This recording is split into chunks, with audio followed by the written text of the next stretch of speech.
We'll call the meeting to order. This is the November 15th, 2023 regular meeting of the Parks and Recreation Commission. We are called to order. First order of business as usual is minutes. First we have the minutes of our last regular meeting, which was October 18th, 2023. Kathy is not here yet, I know she's planning to come, but she did go through them and made a few edits which are reflected in this version, so she has been through them, but does anybody have anything else? On page 3 under playgrounds, I think the slide was from Oxford School, right? Not Tokenie. Right here? Oxford. I think Oxford. Yeah, I kind of thought that might be the case. But I just wanted to. Let me find those. It was on page 3, I'm looking for the under sentence. playgrounds A. Donated by Tokenie School. That should be Oxford School, I guess. Okay. Anything else?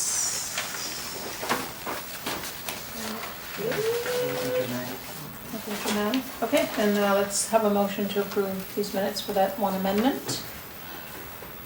Susan? Jim? All in favor? Anybody opposed? I'm just abstaining because I wasn't there.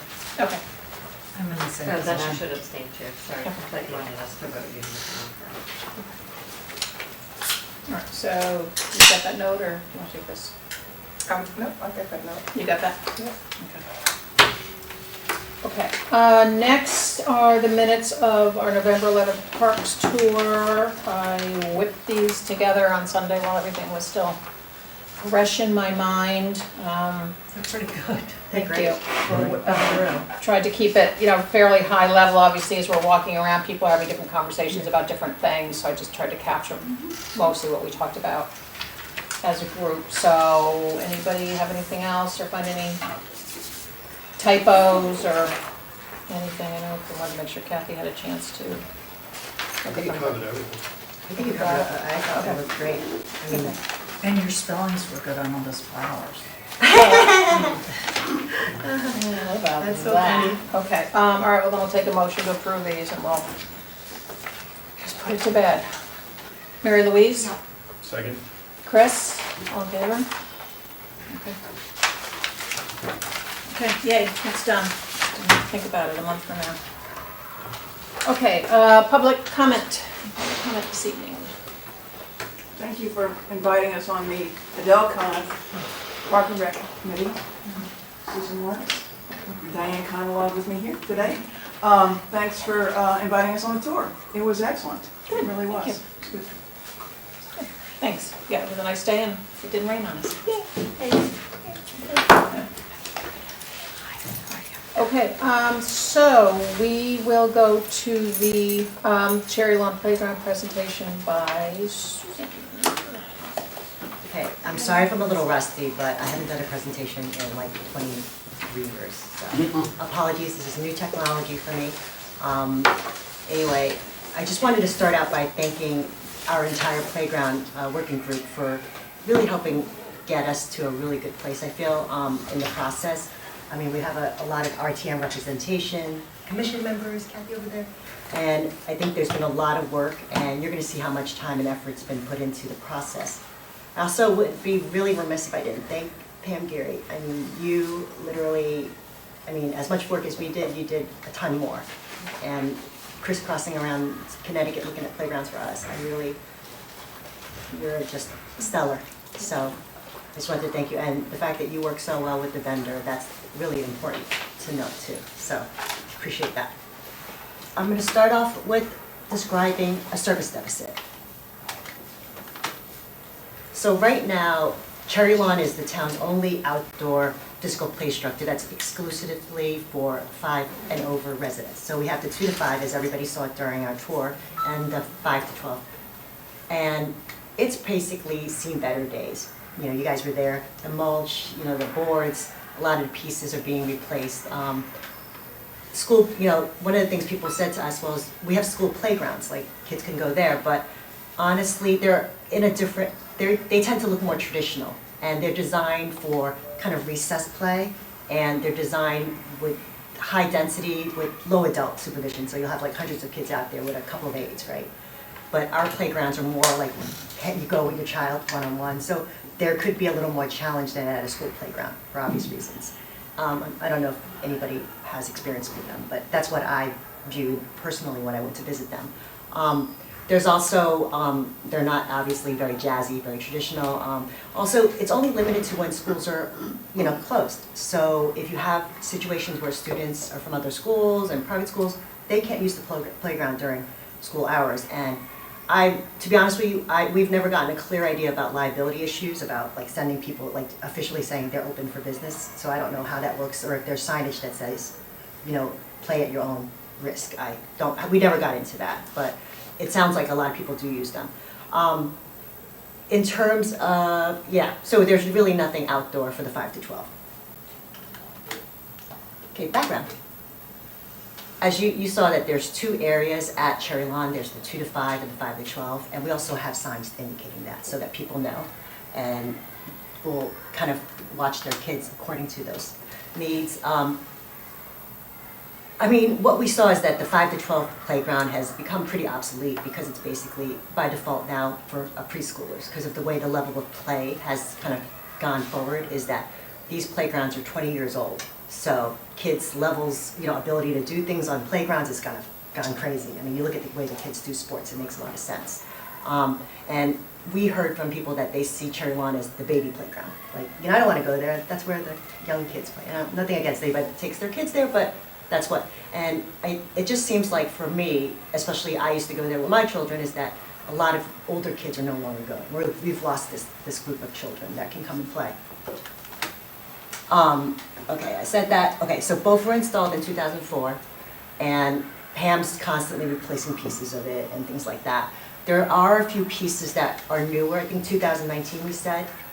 2 units in the 2 to 5 area, and the big giant globe that we complain about but now fall in love with again in the 2 to 5 to 12.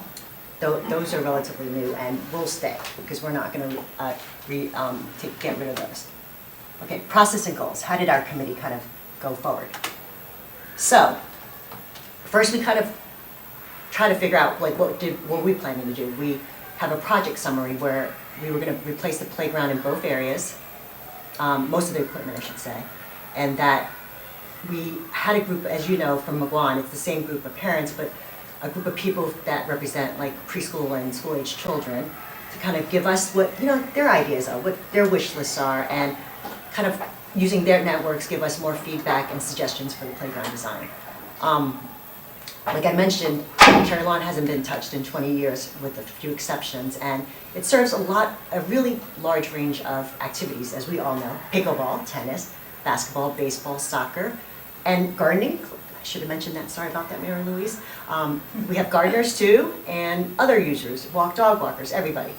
And we just felt that it was also important to provide accessibility to just the children and their caregivers, because we also see, grandparents taking their grandchildren to these playgrounds. So we wanted to make it really accessible. So our project goals were to update the playgrounds, and there were actually some specific things. They talked about more climbing, pretend play, We wanted to make sure they had signage, just to make sure that, again, the supervision would be there. We wanted to have a more inclusive play area for the children with physical disabilities, and also a place for people to sit, because I feel like they tend to, when they go to Cherry Lawn, they stay for a while. So let's make it comfortable for our caregivers to have a picnic or stay near their kids. Okay, so we had 14 advisory committee meetings since January on this topic. That means that there were 10 Zoom calls, and 4 in person. 3 of them were at Cherry Lawn, and 2 of them were also with our vendor. So we did spend a lot of time in the space, and people also, visited and came in and out. Not everybody was there, but for the most part, I think we had really good attendance, right, Pam? Yeah. We did. They tended to be about an hour long, and I purposely chose that because we're working with people that work full-time, have young children, and have a very finite. So I said, it's going to be an hour, and so I ran a really efficient meeting and tried to make sure everybody got an opportunity to speak at each of those meetings. So that was the way I thought, this is the only way we could get feedback from this group of people, the only one. So anyway, Pam then went out to 6 vendors and said, hey, we have to go forward and, this is what we have in terms of budget, this is our plan, but Scott, why don't you design within this budget? And so they did that. And so what ended up happening was that most of our vendors provided 2 revisions, and our final vendor had 8 base designs. And each of those base designs then had a ton of variations, like, oh, change the slide, change this. I don't think the committee fully appreciated how many times we changed the design because they provided us with this really cool live link. So when you went to it, it updated to the latest version so that we never saw the old versions. So it was, he turned things within days, typically, which is like, I can imagine, like when we did Playground by the Sound, it was like, oh, in 2 weeks we'll have the next revision, So it was very different. So also our committee members also went to the playground, the Fred Wolf Playground, which has the structure that we're thinking of, we were considering highly. And I would say the majority of them went, including yours truly, and I climbed up and I'm the biggest scaredy cat. So I was really proud of myself going through the netting, and a lot of us had a great time doing that. And in addition, we had a lot of committee members that went to, go to different parks, and also during their travels, they'd come back and say, look at this cool playground, and we're like, oh, wow, cool, and, we're, looking for inspiration. There's also a massive amount of documentation. Because we had very brief meetings, I started a Google Doc on the side that literally I posted every design in it, because people were complaining, oh, we would send a design and be like, what email is that? So nobody was on the same page, so I said, hey guys, I'll just do a Google Doc and put all the designs in them. And also, as part of the feedback, because like if we're meeting every other week, I want to make sure I'm capturing your feedback and your questions. So it's very well documented. I'm happy to share the link. Well, it's right there if you guys want to see. And then there's also a Google photo album. Once we started going to like the Fred Wolf Playground, people went and took great photos, great videos. They were very fun. Like I took quotes from that to put in the presentation. So you'll get a sense of what was said and done there. But I did not put any pictures of the children having fun because of privacy reasons, in case anybody's wondering. Sorry for this taking too long. I know it's very dry, but I think it's really important that you see the documentation. So started in January, talking about, the planning, the age that we want to service. This is the only park that older children, that when we did get older children in the parks, they were going to Cherry Lawn. Like, they weren't going to Baker, they weren't going to McGuan. This is where we saw oldest children going. There's a wish list that we gave our vendors. We stressed accessibility. We also said, hey, if there was equipment that isn't on our new list, but you're thinking we could keep a little longer, feel free to suggest that. Like we have the spinners in Cherry Lawn that we're keeping because it's a fan favorite. Anyway, and also we said, we want a design that's different from anything else in Darien, because with kids it's like a novelty thing. Like, do we want to have the same things everywhere? People like to go visit, and kids are interested in novel experiences, so that's what we decided. In March, Pam went out to bid and asked them to consider our budget, that we're addressing these 2 large areas, by the way, that are 8,000 square foot each. I don't know if you get that sense of that scale. And also that we wanted to see a decent amount of pour and play for handicap accessibility, and also caregiver accessibility, and to reuse. And then in May, they came back with 4 of them came back with designs. 2 of them decided not to go forward. So we had 4 great designs to consider. And we did try to narrow down the vendors to like maybe 1 or 2, like 2 I think we thought. But we ended up saying, let's give everybody else a chance, everybody a chance again, and we got all of them to come back with the second design. So that's probably why the document is so long. So June to September, we're kind of just looking at the proposals and talking about timeline, kind of just planning ahead. Then it speeds up really fast, it seems. October, we have a meeting in person in this very room about which way we wanted to go forward. So we decided we'd like to hire Creative Recreation, who is the same company that did McGuan. And we actually chose the XGen structure because we said, this is so cool, it's so exciting, it supports everything we're trying to do. And we met with the playground vendor on site to kind of talk to him about the height and size. He kind of laid it out for us a little more. On November 2nd, we had another on-site meeting with our vendor because we have some ideas that we want to change. And I think at that point, people were like, let's talk about the height. So, he said, yeah, I'll be happy to, show you, we kind of measured things out and did things. And he actually went as far as, later on you'll see, renderings that were actually taken from pictures on site. So he had a graphic artist show us how that structure would look against the 80-foot trees that are at Cherry Lawn. So November 9th happens, and we end up on a Zoom call, and which, again, it's all on our TV 79, but we discussed the final choice, and I have to say it went very differently than the unanimous. And I felt like we had we have a difference of opinion on this, some of us, but I felt like a lot of people were interested in having the more extend, the 5 to 12 area, because they thought the challenge was good for kids. Then Can I say one thing on that? Sorry. And I thought a big thing that jumped out in that meeting too Yeah. was that if there were more amenities surrounding Yeah, the good unit, point. that people would be really happy with it.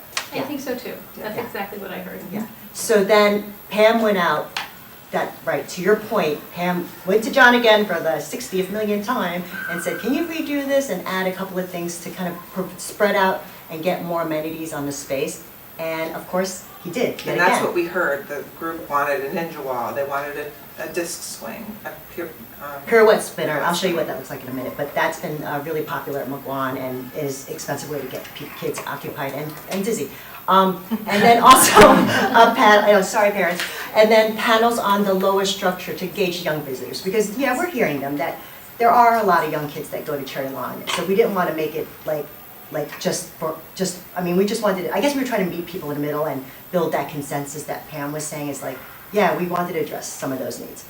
So anyway, where we are, current proposal, so now this is the fun stuff, I get to show you. Sorry, I want to see my notes on these because I'm blind, so you have to I excuse me. like the color pictures. Oh yeah, there's tons of them. I just wanted to show you this just first, just to show you see spatially how things are spaced apart. John is a professional, so he has to design playgrounds with so many different considerations in mind, including fall zones, all these complicated things that is beyond my pay grade.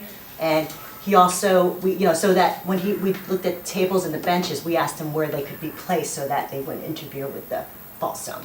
So the next one is the color. So that yellow is all what they call engineered wood chips, which means that they're wood chips, but they're done at a specific size that are appropriate for playground pay. So not too big, like giant block, branches, but not too small, like that you're not protecting the and kids. they don't attract bugs. No, there are no bugs. It's been, Is that what we have now? Yes. Okay. but it gets worn away and stuff. So the beauty of this design is that it has close to, I think it was 4,500 square feet of pour and play. All that blue is now brand new pour and play, which means that if you're a caregiver and you're typically going to be with your younger child, you're not going to be stumbling over with chips or falling in a deep hole. That stuff is, if kids fall, the kid runs, falls, they won't even get scraped on it. It's like a wonderful surfacing. So that's been a new thing. So I don't know if I can point.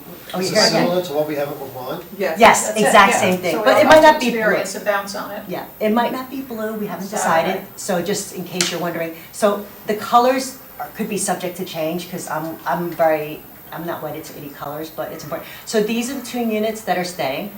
These are the two spinners that I couldn't get rid of if they let me.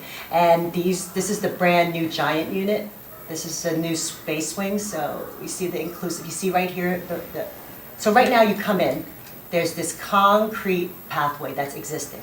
So he was able to utilize that and provide that for us. So you can see, if you're in a wheelchair, you can go here, play here, here, here. And these look really spread out to the casual observer, but what he says is that kids surround them. So if you end up like one person playing, but a lot of kids want to watch, this allows that to happen. And if you had clustered them too close together, that wouldn't happen. It would save us money for pour and play, but I felt like that was a big benefit. This is a world that some people weren't sure about. We have it at McGuan, and we have to, there's a plate issue with that one, so committee members seem to be not sold on it, so they said, let's go with another spinner that might be, they thought for that age group. And as luck would have it, it's actually 10,000 less. So we're over budget, so that might have to happen here, so, Susan, can I ask you a yeah, question? yeah, The three structures Yeah, that 1, 2, have kind 3. of a Yeah. green top Yeah. on them, yeah. what are the respective heights of each of them? Oh, that's a good question. They're not that tall at all. The ceiling's probably 12. Yeah, they're really short. Because this is for our 2 to 5, so they don't need the height. Well, they exist now. Yeah, these two, actually, I have to apologize. These might not be the actual structures because they were done by another vendor, so he used them as placeholders. So I have pictures of current Cherry Lawn that I could flip through later, but just for argument's sake, it kind of looks like that. The structure here, I think the next picture But is. those three are new, right? Yes, so the All three two of over those there are on the left are 2019. I'll put my pointer on it. Oh, I like this little mouse thing. And this is basically the brand new structure. Let me see if I can get to it. Let me see if there's anything else I wanted to say. Okay. Yeah, and the one thing that Susan, you did and it was the feedback we got in, for kids with disabilities, there's more space where they can really participate in all of the units. And we've never been able to do that before. And so we've never allowed, we've had like one spot for someone to be able to go to. So this is a huge change, allowing, not just with physical, but sensory disabilities as well. Everything. And Curtis has been amazing about giving us instructions about it, but Susan helped spearhead that. Yeah, and I gotta tell you, Curtis did, I don't know if I'll get a chance to say it later, he's his daughter he's in a wheelchair, and he said to me, he said, I can't tell you that this design meets all my expectation and even beyond. He says, you guys have done so much here. So we were very happy to hear that from a parent. Oh, sorry, here's the So unit. happy with the McGuan? Yeah, he is, he had a huge play. That's completely ADA. Yeah, he compliant. loves it. I mean, the swing there, I think that's the playground he used the most with Claire, his daughter, and he actually spoke highly of it. He was in full agreement that was a solid presentation. So this is just to get closer, this is the actual unit that they are going to be providing. And it's kind of cool. It looks like it's stationary. It doesn't move. It looks like a trampoline, doesn't it? Because of all these different things, but it's not. It's fixed. So it just has that perception. It's very safe. And right here are the 2 inclusive swings, so you can get to them. And this is we're going to replace this whirl. These are musical features. These are new benches, and this is we currently don't have a picnic table there, so there's going to be one there and one on this side. Do you guys have any more questions about? Well, you no longer have the gazebo, so it's great to No, have the and picnic tables. I mean, there's some thought about saving it, but we have a committee member that might help us look at that, but we felt that this structure, I don't know, let me go back to sorry. I think, oh yeah, right here. This right here, this is more, the gazebos tended to be where adults sat and left their stuff, and this is actually a playhouse. So that'll be more, the pretend play thing that we talked about earlier as one of our goals. There you go, we have a great playhouse. So we felt like that was a good exchange, but we're gonna take care of caregivers. I think we're gonna find another spot for caregivers to go, and I'll show you that in a minute. But that's what we wanted to do, is make sure that we have as much play spaces for this group as possible. I mean, you have the picnic tables already. and Yeah. They should be walking around with the kids anyway, you have to be hanging out at the table, so. Yeah. I wouldn't put something there that gives them the opportunity to go, let's sit together, Yeah. I guess. There will be something outside the space that I'll present and talk to you guys about, because like maybe someone wants to have a picnic, so things like that. But we definitely made that more of a kid inclusive, a place area that pretend play, kids can play together. It's like there's so many good things that happen there. And it was funny because one of the people said, a playground isn't fun when you're by yourself. A playground is about being with other kids. So it's a place to meet, engage with others. So I just thought that was a really interesting thing to say. So, oh yeah, so I did this one already, sorry about that. Now we're going to the 5 to 12. So this is just the overview right now as it currently, so this is the unit with the 2 towers, and you see it's at an angle, right? And this is, by the way, I'll show you a picture of it close up. This is the clear winner. There was no disagreement about this unit. It's very interesting. This was the add-on that Pam talked about, agility wall. This is the pirouette, which is also an add-on that is hugely popular at McGuan. And here's the existing climber, the globe that everybody loves to hate. And just a quick overview, this is just all the ported play. That had, it's 1,300 square feet. and that area's never had pour and play. And that was, again, a nod to having accessibility. Like, not everything on this playground is accessible, but Curtis told us it's just also about having kids be together and watching and spending time together. So they don't have to be going on the slide to be together. And also, there's actually a really interesting slide I'll show you in a minute that actually is accessible and allows for other use. So this is the Oh, slide. I'm sorry, can you just Go go ahead. back to the other Sure, layout? sure about that. Go ahead. So your committee is happy with the 2 to 5, Mhm. right? And so this one, they're happy with most of all the features, Yeah. right? Where's the kind of This- area that's? Okay, I'm gonna go over that. Sure. It's gonna go later in I the just didn't proposal. know which one Yeah, it so was. it's definitely, this structure is the Okay, so- I would say, and this structure, we just got some feedback. Someone said maybe, I don't know, that's geared towards older kids, she wants something for young, I don't know, there's not a big consensus there too, so that's an extra of a certain amount of money, so we'll have to figure out if that fits. Okay, so the areas of concern are the agility wall and the wavy walker. It's really basically, yeah, right there, this, would you call it the wavy, what is this? It's a bridge. It's a bridge It's right an here. enclosed bridge that connects the two Yeah, I'll show you more towers that have pictures then. slides on them. And the Okay. biggest issue is that there's not enough to do around it other than go across the net bridge and go down the slides. So that's where we started adding more amenities to try to. Oh, I see. But Okay. we'll talk about it because I think there's more than meets the eye and there's a lot of different opinions on this. This is why I wanted to bring it to you guys because I think it's really important to get more. And there's more eyes on a it. user seat? Or no? Okay. Okay, you wanna say it I guess again? you'll show us all these things. Yeah, I'll try to show it to you on the It thing. looks like it's kind of attached the way, I just Yeah, wanted to so understand. right here, this is the kind of a bridge and that's where when I said to you, I stood up and I went over and I was really nervous. This is where I went over, right here. And I guess, what did he add here? So we talked about there are Yeah. panels here and basically below here, every one of our committee members said that they liked everything below here, I would say, right Pam? I think so. I think so. And so this is a cool slide because you see it's a wide slide and so for someone with maybe accessibility issues, they could actually sit here and hang out for a while because a kid could still come down the slide. Or if a kid came down and they're like, I want to stay a while, they could scoot over that way and wouldn't block someone from coming down the slide. Or you have the kid that wants to run up the slide, but again, more space for, so it was kind of really novel. I wasn't sold on it at first, but I was like, that's kind of interesting that it has all these different uses. There's definitely monkey bars, Those were added. added on. Yeah, a lot of things he kept on, people said we have someone with a background in OT and works with a lot of children, and she said, I want to see a lot of these climbing things with your hands, which is great. Like, I thought that was great feedback from her, and we really appreciated that. And here is the accessibility swing for right here on this, and that's why we have to pour and play. And this is also another feature. We're hoping maybe if we get more money, when this becomes, I'm also previewing this, a patio here, there could be more features along here. Like that would be more that other kids could play with on the pour and play. But we don't know. It would have to pass a lot of safety and fall zone issues. This is the pirouette that we talked about. A kid can stand on it and you kind of spin around. I couldn't do it. It looks boring, but it's not. The kids get so It's happy really about that. fast. It's really fast and It's a get pirouette. dizzy, yeah. You go really tight, so Yeah. it's really interesting. And how many swings do you have? Oh, you want to? I'll show you. Wait, I'll show you that. Right there. There you go. Okay.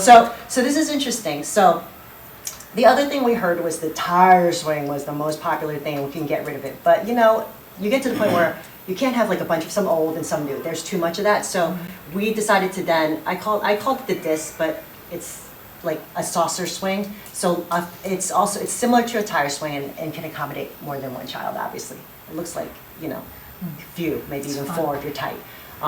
And they said that they prefer that than having 2 of these strap slings, I guess they call them, right?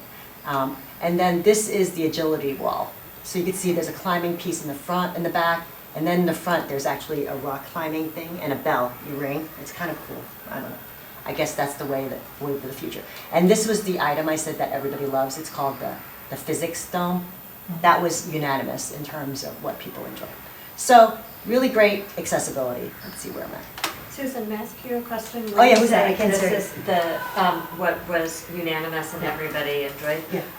Is the user group parents who, or do you have kids involved in Yes, making? so I'll go, I'll go into the, like, what happened, and, there's definitely a lot of feedback. Both kids and. Yeah.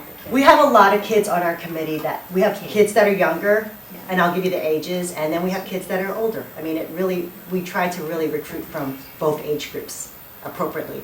So you see on the bottom, going back to what I said about it, this is looks like a younger child. She's clambering up, So this area is really well used. And then we also heard, like, at the orange location, there were kids that were 2 years old going up to that bridge and going across, no problem. It's just interesting in that everybody makes their own, I call it a make your own adventure thing. I mean, you have kids that are like climbing around like monkeys and have the dexterity to do that. And then there are kids that are like, okay, I'm gonna run through, it's so much fun, let's play, like, whatever you call that, chase me, whatever, I don't know what the game is called. Tag, yes, thank you, sorry, it's been a while. That's what we heard, so there's a, definitely, it could, and also I think we heard also from a lot of people is like, kids like to be high up and tight. Like, when I did Playground with the Sound, I had no idea they'd be climbing up to the lighthouse, to the roof, and wouldn't know, there was no, obviously, netting there. And kids were doing it constantly, and I thought I was gonna get sued. But it was definitely what their urge is to climb. That the most popular, one of the other things they told us we couldn't do was, that tree that's to the right, I guess it is a yew tree, but it's got branches. Kids climb up that all the time, and it's dangerous, got branches poking out, because they have that urge to climb. That's what we heard, so, anyway, let's see. Okay, so this, I told you our vendor did these renderings. So this is Cherry Lawn today, and we know that's true. You know why? Hint here. What do you guys see? Mismatched picnic tables. That's Cherry Lawn, all right. That's a real picture. So he did that. So he superimposed the playground. The only thing is that this was design iteration number, was 1, 2, or 3 before the final. And you won't see the ninja wall here. You won't see the pirouette spinner. But because some of the objections or concerns we had were related to height, it was important for you guys to see the scale. Because, and you guys were all at Cherry Lawn on Saturday, so you know that these trees are all really tall. So these are our towers. Our vendor has said to us that this thing could actually be flattened if we so choose. I mean, we changed the look of it to make it shorter, so we'd come down 4 feet, basically. This platform, is that set 14, Pam? 14. And so just all the units we were looking for 5 to 12 had 28-foot heights and 14-foot platforms. You mean 'Cause across that's- the vendors? Across this vendor. Because after we chose a Across vendor. this vendor or yeah. across all the vendors? No, not all of them. I'll So show they you, if vary. you want, I could show you the drawings. We actually looked at some of the ones that were 5 to 12 from other vendors, and I gotta tell you, they felt like 2 to 5 designs to me. I was like amazed that they would even present. Do you remember some of them? I don't wanna name names on camera, but they really looked really young to me. So, and I think that would probably mean that, it would look young to younger, kids. Here goes another view of it. So this is the back, right guys? You can see. So this is the swing. This is that wildly popular physics structure. And these things, they called these the handcuffs, right? And everybody was like really bogged down by it, but apparently people love it now and think it's a challenge. And like even 2-year-olds can do it apparently, or someone young did it, right? When someone was there. So there's apparently, I didn't try it myself because I'm not that dexterous, but there's apparently, you just choose how you want to do it. It's kind of adventurous. So here goes, here's your physics thing. This is the thing. So this was the fan favorite, like I mentioned earlier. Lots of things to do, lots of ways to play with it apparently. We also, the vendor, what he did was for each unit, he has like on his interactive site for us, each item that's featured, you hit it and the video would pop up and you'd watch kids doing it so that it wasn't like just, so, because I looked at that at first and I'm like, how do you do that? I had no idea, but apparently You it's, do it inside, outside. there's turn around, down around, I know, I was like, it looked like me like a limba, going like this, and I couldn't imagine going in it myself. That wasn't when we went on the site visits, they did not have this unit, so we didn't actually experience this unit in person. The only unit they have is that the bigger, the bridge with the 2 towers. And Susan, you Oh, yeah, go ahead. talked about the height. Oh, sorry. If you go back 3 Yeah. slides, Yeah, I yeah. think, where you had the Was first it one? Was it Situ Uh, one? This one. Okay, good. Right. Okay, So good. if I try to get a sense of scale of Yeah. how Yeah. tall the Yeah. existing structure Yeah. is, I Yeah. think of it as a Yeah. 1.5 of what the swing set is. Yeah. So it. So am we I- actually know how tall the existing structure at Cherry Lawn is. Okay. It's and- actually about 18 feet, I think we said, right? Was it 18? Did we say 18? No, I thought it was taller. Was it 18 or 20? Anyway, I have pictures at the end that I could show you so you could compare. But But so this is how tall, just as a. yeah, but you realize that Cherry Lawn was built 20 years ago, and that must have been really tall 20 years ago. So it's like one of those scale things, you know, like, I'm you know. just trying to yeah. get a sense of the Yeah. scale of how big this is relative to what's. Oh, yeah, sure. I'd say at least 20, and then this is 28. Yeah, it's about 10 It's feet just more. the ceiling. It's not, you can't go up 28, you can only go up 14. So it's just, Can't yeah, go you up see, like the 28. kid, you see right where my cursor is, that's where you stand. This is all free airspace, and it's just, again, the design told us that it's like, it gives the kids like this, like feel, I'm so high up. You know, it's just like we do, when we get into a room with high ceilings, we feel like everything's elevated. Expansive. Expansive, very good, thank you. So that's why it's there, but he did say that if we chose to, they could do a site modification and do this and flatten it, or, you know, bring it down. And my thing with that is only, you know, it's doable because it's actually this roof is perforated, you know, so it's not like gonna hold snow or something, but it kind of takes away from the design, like it then looks like, I don't know what it'll look like, to be honest with you. But you know what, if that's something we need to consider, I'll consider it, but I'd like to get your feedback before we do anything. It's an aesthetic issue, not a safety issue. No. Oh, it's not a safety issue. Yeah. It's more that I mean, honestly, we're not used to it because we're used to something that's shorter now, like as humans, but like we see when you go like by Corbin Drive, like all those buildings used to be way short and now they're way high. It's just our minds, it's like the cognitive dissonance. You're like, why is that happening? Like, why is it so different? And so I think that's gonna happen with this playground. And so if we do something like this. Okay, I think I already alluded to this. So one of the things that we noticed to just get the ADA component finished is that that sidewalk that comes from the parking lot doesn't even go to 5 to 12. It dies out in like probably 30 feet, 20 feet away. And we said, that doesn't make it accessible anymore. So we said, why don't we consider doing a brick campaign? And of course, I love brick campaigns from doing it for Playground by the Sound. But anyway, I do feel like it's a great way to raise money. So our vendor can also redo, like bring that pathway out and also do a patio there. Because right now, you know, with the tree trunks there and all that stuff, it's kind of uneven and we have a couple of tables there. It's not really accessible. It's kind of like uneven. I don't know if you guys remember, I should have pointed it out when we were there. So he would put a patio there between the two playgrounds. And that's when I said, Jim, like maybe that's a place we put some tables for if people want to set their lunches, their drinks, whatever have you. That could be a good place for that. And it'll be a nice, and it's also ADA accessible for going back and forth. If you had a child that needed to go back and forth, we thought that was a great amenity. So it would be a brick campaign and it wouldn't happen until this obviously was decided because I wouldn't go forward until I knew we had a playground design in hand. And I have a couple of people that are interested in helping us and it should be pretty straightforward. Oh, yeah. I'm pretty excited about it because I think that just like, I just told you that we added, thousands of square feet of pour and play, and now I'm adding another 1,300 square feet patio. That's awesome. And since it's the same vendor, he could do everything at once and put everything back together at once. So it's a 2-month, we're thinking, it's gonna be a while, but it could be done continuously, so it's great. So I like that aspect of it. Okay, major questions and comments. So, as I already told you, we did have a unanimous meeting, but then we had some of our members go to visit and they felt that it was too big. So our vendor, as you saw, even before they said that, he was already working on the renderings, but they take 2 weeks to come back. And we got the renderings and I don't know, I personally, I thought it looked pretty good in the trees because there's such a difference. Like, if you have 80-foot tree, it's next to 80-foot trees, it's not dwarfing. I think at Orange where it's different, I could show you pictures, but it was like, did you get to go, Chris? Mm-hmm. You did? Mm-hmm. So basically it's a field and then you have the structure. You're like going, you're like, oh my God, it's this giant thing in nothing, and there's no scale there, it's no trees are next to it, and I thought I was at first, and then I went into it, I was like, this is not as big as it felt approaching it. So I think people got really nervous. And then some of those responses are from committee members that, they said, we got huge trees there, we got a lot of, it's obscured from the road, nobody gets to see it, nobody sees it, So they didn't see, if we were ever gonna do something that was higher, this is the only place in town we could probably do it.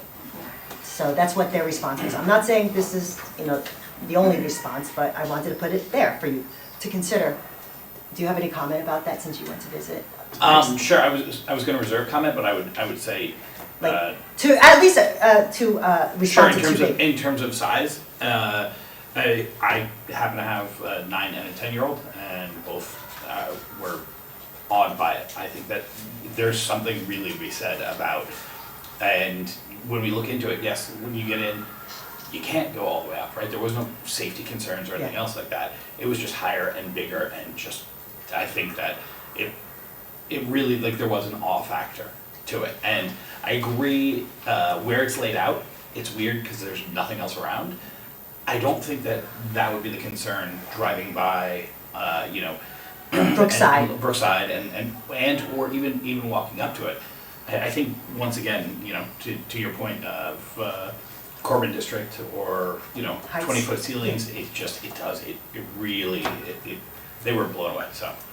Like, is it the type of playground they would go back to at that, because to me, like, your daughters are the right age group for that structure. I think they have to find something more challenging.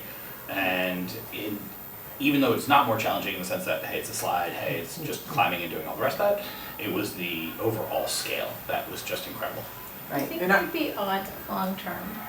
That was one of the questions. I think that, so, I don't want to pull you too far off. That's okay. I think that what we saw this past Saturday during the tour, when we had a dairy parent with 2 littles talking about, oh my God, this is so big, how can 6-year-olds? But he had a 2 and a 3-year-old. I was there at 2 and 3 in McGuan, and I remember trying to keep them to the little one. They wanted to be at the big one, and you're so worried about it, and you're hovering. You can't think about what is it like to have a 6-year-old or a 10-year-old or a 16-year-old at those times. And I think that's sort of where, you parent at the place you're at. And so Definitely do. I think that, so I think that, the 9 and the 10-year-old that I have right now that are interested, I think that certainly, at least if we're trying to get involved more of that 10, 11, 12 in that space, yes, I think that the scale matters significantly. And I think, not, I'm not gonna put below it, but the people that thought it was too big, they had younger children. Mhm. So I think it was big, because like their kids are so much younger and they don't really, that's not the target. But people that had kids in that your age range, that aren't at the very end, they were like, this is great, bring me back, so it was very different. So I just think that's why the committee was so wonderful, because you did have the 2 to 5 people that had that experience, but then you also had the older. So I tended to kind of try to figure out, I'm looking to the future, because we are planning for the future. This thing's gonna be there for 20 years. Yep. So we have to keep the level of play going. So that was one concern. The next one was that, I think you were there, and needs to blend with the surroundings more. Like, people were asking for things like that. But again, studies have shown that kids are drawn by those colors. They're not gonna go, let me go hang out with the brown thing, or, you know what I mean? It's like nobody's attracted to that. You need things to draw them in. And I think that's what we heard. And then we also had committee members say, hey, I get it, there are a lot of people using that space, but it's really about the kids. Like, we wouldn't be building it if it wasn't for the kids. We wouldn't put something colorful and crazy like that if we didn't have to do it. We wanted to do it for our children. So that was important. And I guess you saw the comments. So I try to put in quotes whenever there were, feedback from the committee. And a lot of times, even the concerns, obviously, were in quotes because they were from parents, in our committee too. So, so that was the response. I don't know if anybody wants to weigh in on it while we're here, but that was the second one. I think, Jim? well, Jim and I both noticed, I had noticed with my kids at McGuan, but Jim and I were talking to Pam, I think the only thought process we wanted to have, McGuan has some of the neutral tones. Yeah, And they're already dirty. yeah, And it's been there for 3 months. okay. You know, so I think it's just, whatever color choices we have, I think something that at least can start to hide some of the sneaker That's a good marks or question. whatever else I like continues that. to Okay. go on. Because you could definitely notice it in the So, already. do you think it was from the lighter colors had more? The beige, The yeah, it's the beige. beige, yeah, it's the What tan. do you mean on Those were the, the platform. on the Yeah. later colors on okay, that's good. Well, that's interesting, because that would be good feedback for that. Like, Yeah. you do see it mostly, now I'm thinking about a lot of platforms are darker, so it kind of hides the scuffs, okay. Mhm. See, thank you, you're part of the focus group And now. you'll see it's mostly around the edge, so it seems Yeah. like, dirt blows in. Yeah, yeah. And it seems to, gather around the edges, and that's where most of the dirt is. Great But it stands consideration. out on the tan. Oh, That's great, Susan, this is that McGuan we're talking about. okay. Sorry, go ahead, Mary Lou. I want to commend you and your committee for the time and effort you have put into Oh, thank you. doing all this. I love the 2 to 5 proposed playground. I think all of that's terrific. I personally think that the 2 towers are out of sync, size-wise, with Cherry Lawn. Now, I know they're only 4 feet taller than the tower that is at McGuan. However, from a topographical position, the way they're situated at McGuan, it's lower down. It doesn't sort of like stick out. And Okay. it does. I appreciate your feedback. You know, over at Cherry Lawn, and yes, there are trees that are taller than it. Okay. It is a park and trees are supposed to be tall. So, at least you know that they're never gonna chop down those trees, because we wanna keep the scale. Indeed, There you go. indeed, no, I get that. So I Yeah, just, but I just- appreciate that feedback too. it You seems know that. humongous for Cherry Lawn. Okay. 28 feet, that's 3 stories. Do you You think know, the two- neighbors, I don't think the neighbors would see it, right? No. So, I don't know if there's a neighbor issue, I'm asking the question, you're No, I not just a think commission longer when you than I. walk into the park, I think it's gonna be somewhat jarring, to say the least. It's after interesting because the height that it is. if you go back, if you want me to go back to the renderings, one of the things is, here, I'll go back, is that this is the view when you come in, and there's actually a tree in front of it. So it's never like, from the street, you don't see it, and then on the other side there's trees. So let me go back to the next drawing for you. See, that's the view. So you see how it's blocked by all those trees, Mary Louise? Mhm. So it's not completely enveloped, because anybody walking behind in the back part, you would see it, yes, I agree, because the trees are farther back, where the invasives removal happened.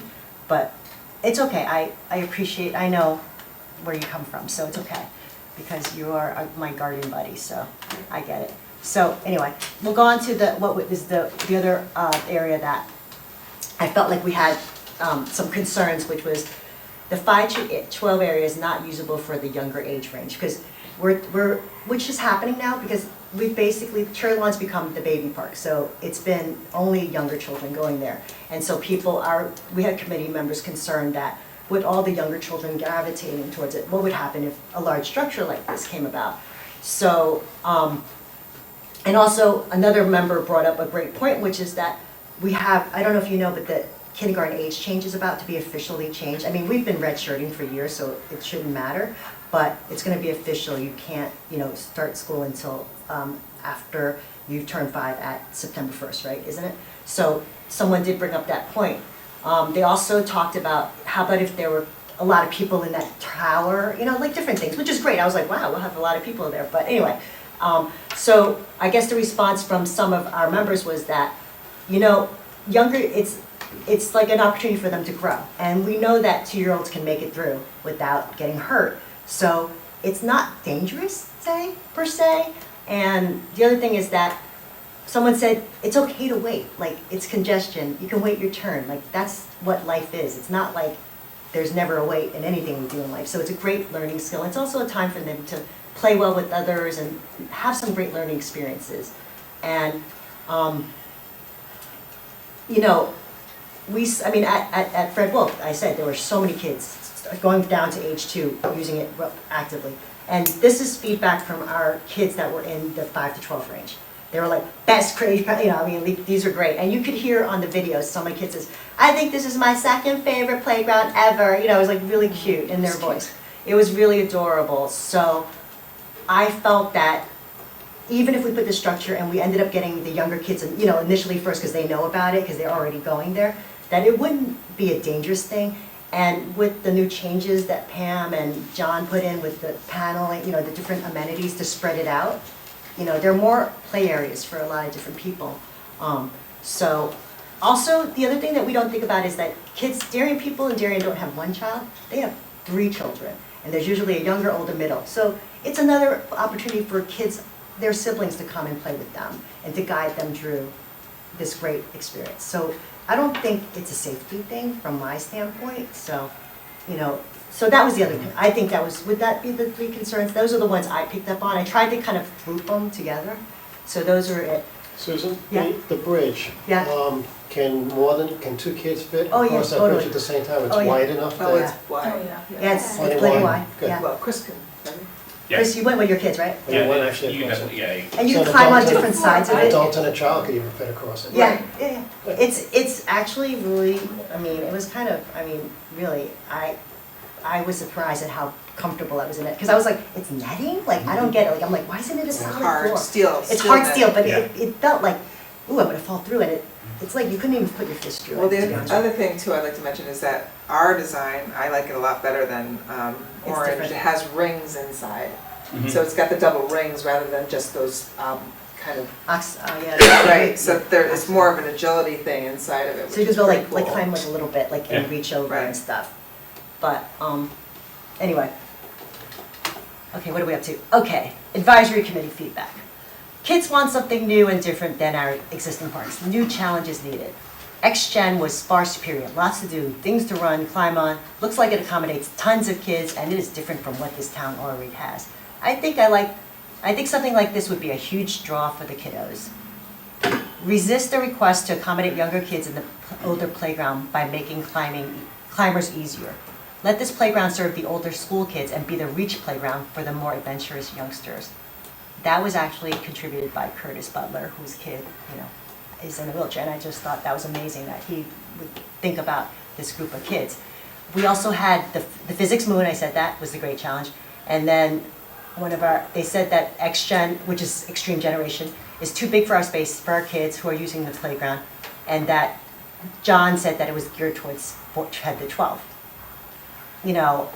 Wasn't there when he said that, but I really feel like it fits 5 to 12 really well. I didn't think that was the case. Our current daily population, for what I see, is under the age of 8. It would work for 8. We are catering to the mean, mode, or median of the 5 to 12 range. Our job is to cater to the entire 5 to 12 group. Our town is providing a public playground for ages 5 to 12, and we cannot ignore the 9, 10, 11, 12, just because the numbers are less. Deferring to the elementary school playgrounds is insensitive to large town population that attends private school.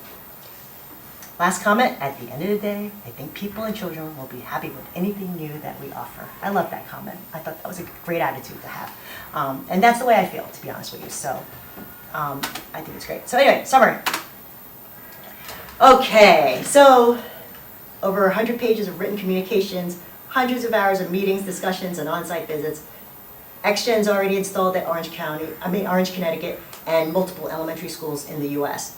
And they have only reported overwhelmingly positive feedback, and Pam's been in touch with those administrators. They're in school playgrounds, so that tells you a lot that it fits the 5 to 12, elementary school, I should say. The end result, we felt, was a very tailored, site-specific, professionally designed proposal that will provide a play structure designed to accommodate children separately in the 2 to 5 age group and the 5 to 12 age group, which is currently underserved age group in our community.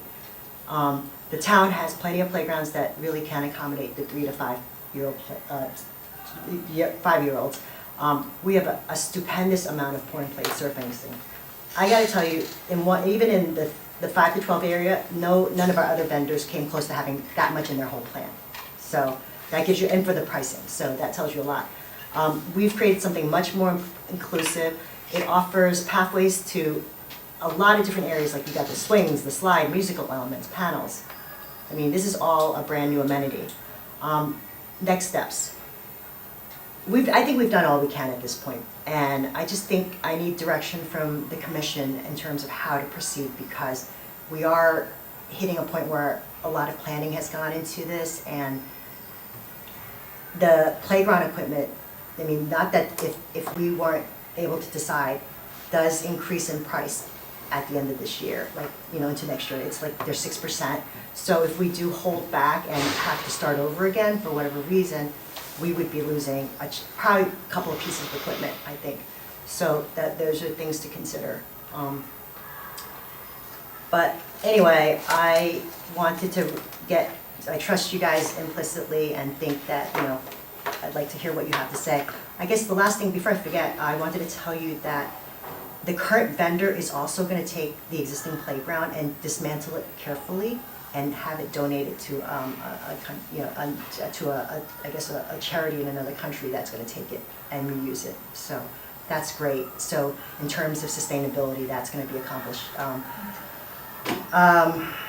I guess the last thing I do really want to say is that I want you to know that this structure is going to be here for a while, and that, you know, the last structure served us well, and it was designed at a point when the level of play was very different. I mean, now we have kids in town, especially, that are very athletic, you know, including, we had most recently, I don't know if you guys know, 39 kids get committed to D1 schools and Ivies. And even our closest rivals, Greenwich, had only 13. So just to give you an idea, like, these kids are ready for the physicality of a challenging playground, you know, and this is where we're going. So anyway, I'm sorry, I do miss my days of being at the playground with my kids, but I think that I'm ready to put this one to bed. But anyway, any feedback? First of all, thank you, Susan. You have done so much work. I'm sorry it took so long, but I just... She has done I mean, you and I have spent hours on the phone. I mean, I just know the amount of work that she's put into research, using this and doing her homework, so thank you so much. I'm sorry, my back feels. And I do want to hear from Pam a little bit, because, you know, Pam is our professional expert. You know, she is certified park professional, CRRP, I forget what that stands for, or CRP, but anyway, she's just back from the national conference where all the playground vendors there. She's talking to our peers. She knows what's going on in the industry, where recreational activities are going. So I really, want to get to feel you've talked to other parks directors who have this or similar equipment in their parks, both in state and out of state. And I just think getting, we have to place, a lot of reliance on, what Pam knows in her industry expertise of designing, Well, I've been playgrounds doing this over for many 28 years, and I've designed playgrounds as well, and I absolutely, what you said is true. 20 years ago, they weren't designing them as they are today. And when you walk through that convention hall in National Recreation Parks Association, it is in awe, because all the latest, greatest is all set up in the vendor hall. And there's adults that brought their kids, and they're all trying the new units, and it is exactly that. It's about getting that exhilarating feeling of being, and I think all of us kind of witnessed that at McGuan on the park tour, because the little 4-year-old that was being supervised by her parent was up in the tall tower and was like, "Daddy, Daddy, Daddy," because she was really excited to be little height, more height than she would normally get from the little 2 to 5-year-old swing. So, but again, the key word here is supervision. And I can't say it enough, because at every single playground, regardless of 5 to 12 or 2 to 5, I use this example and say, if a toddler was walking in front of a swing set, how would you avoid that? Supervision. And so every playground, it's the #1 key to everything. The people that I've talked to in the industry about having the 14-foot deck, and it's just all about that excitement. It's safe, it's enclosed fully. I have a net climber across the street from my house. I have an elementary school right across the street. And that actually has one of the net climbers, which was like the new design at one point. Everybody's designing the net climbers. And that net climber, I was trying to make a comparison to myself between this unit and that. And that, at the very tallest, that you could climb to the base of that, was 13 feet. So it was only 1 foot less than what we're talking about, and it's not enclosed.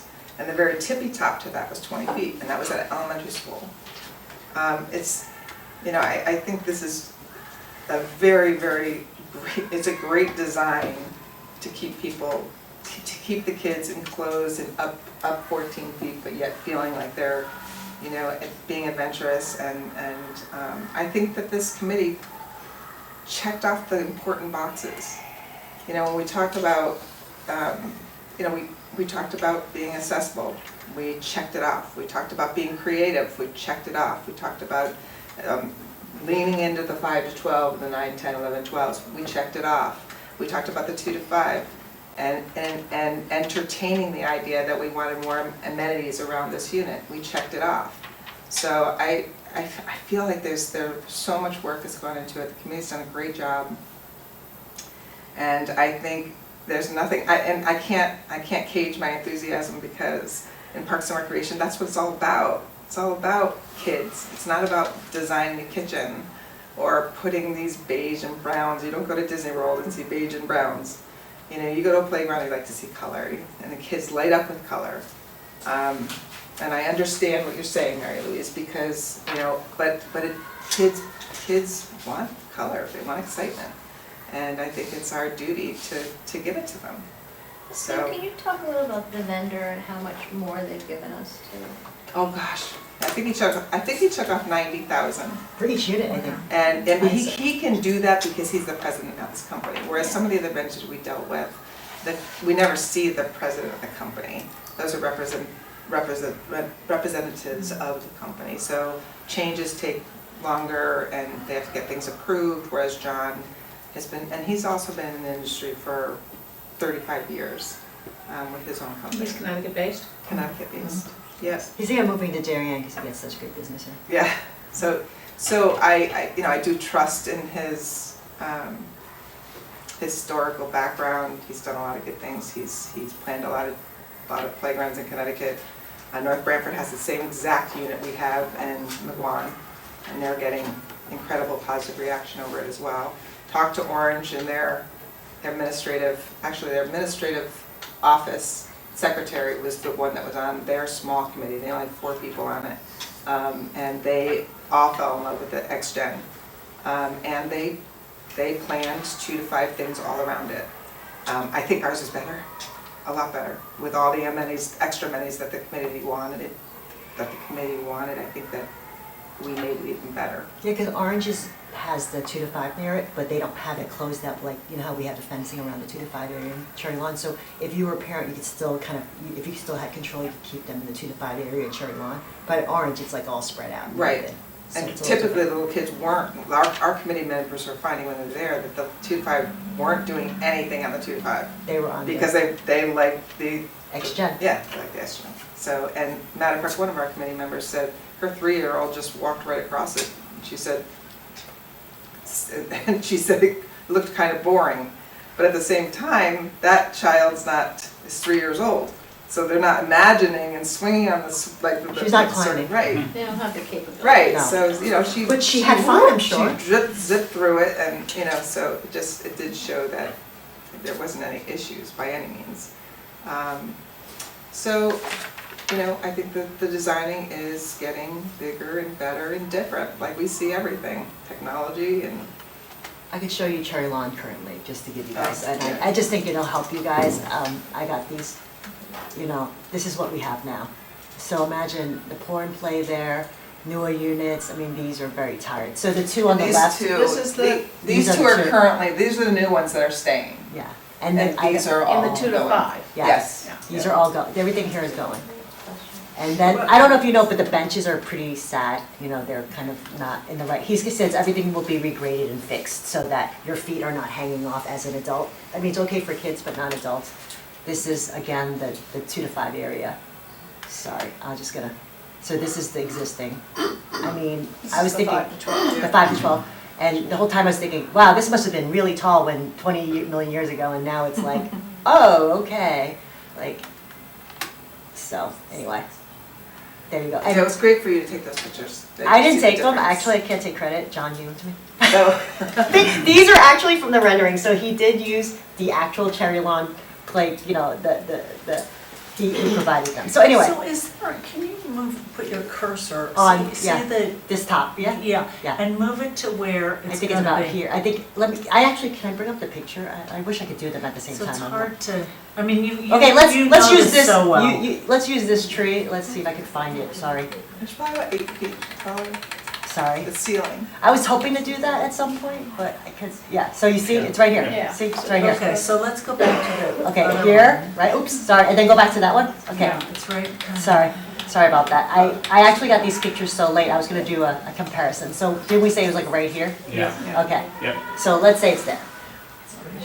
It's just that, okay, the other thing you have to consider, cherry lawn is brown, this cherry lawn, the old is brown and green. So it really, like to Mary Louise's point, it really even blends in further. So that's why it might not look tall to you, but that's not the shortest structure out there either. So, But it's the tallest structure, right?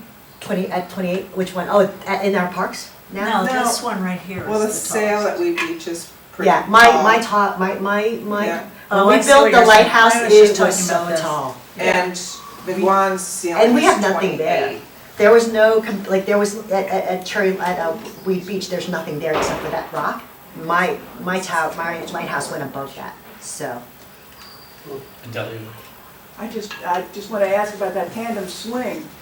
Which one? That swing where the parent and the kid can swing Oh, on? yeah, you know what, we had a parent ask to add that back into Right, the and we 2 to can. 5. And we can, we have an extra one. Yeah, we have them. So maybe we could save money and we just saved us more money. Thanks, Adele. Yeah, but that was another one, I think you love that for your grandchildren, when you could swing with. With them, Yeah, yeah. That's fine. yeah. So I get, what do you call that, the Expression. expression? So Susan, although the height is gonna be tall, and visually it looks like it's big, but it's mostly visually, it's not like kids are climbing up there, you know, on top. But the platform or the bridge that goes across, how high is that off the ground 14. versus? 14. That's 14, Yeah. and what is it today, the existing? The platform? The existing You mean highest the height that a platform? kid can go, Right now? maybe Is it 12. 10? This one 10? might be, oh, and the Guan, the second I was tower just thinking Cherry is Lawn. 10, Cherry Lawn, the 10 highest and a half it goes. at the Guan. So you go No, both Cherry Lawn is sides. 10, right? Did we measure that? But it's enclosed. It's enclosed. Yeah, it's all enclosed, yeah. Right, but it's a good comparison. Yeah, just, I'm No, sure no, that's. no, no. Cherry Lawn is Come 10 and a half at that second, the Yeah. second tower. And here, we have a couple different elevations. And also, this is, guys, I don't know if you remember, I pointed it out when we were at the tour. This is the bump out that's gonna be, we're gonna make it bigger. So that's why we're able to accommodate a bigger space. And the towers that he's proposing is put on an angle, so you're never looking at it straight on. He marked it out for us when we were there too, on one of his million site visits with us. So yeah, you see right now, like, look at this with the grass growing in. I mean, it's definitely better days, and you see the wood chips are kind of everywhere. So, and this is where the patio would be, inside here, that we talked about, you know, I don't know if I have a better picture. So the patio would be here, like, this would be all patio, but that pour and play would be all around this front edge, right? Yep. And the patio would actually give us additional, later on, maybe additional areas that we could have different panels for ADA. Mhm. Because all they are is, they're panels, we could put those in 2 years from now, once the patio is done. It also connects the two parks. It does, it Yeah. really does, because We've right never now, done that before, which is. you see how uneven it is, Kathy, right? It's Well, like, there's huge roots and things. there's Yeah. grass, it just isn't the safest, to be honest with you. I'm looking like, anyway, well, you can see it from here, this is where that patio would be. So there's a tree here, which we will not touch, I promise you, Amy Duran. In fact, that's why we're doing the patio around it, so it won't be impacted. So that was the thing, is right now, there's a table here that's kind of sitting on its roots, so we thought maybe if we could give a better flat spot over out here, it would be better. Anyway. Susan, I have a question.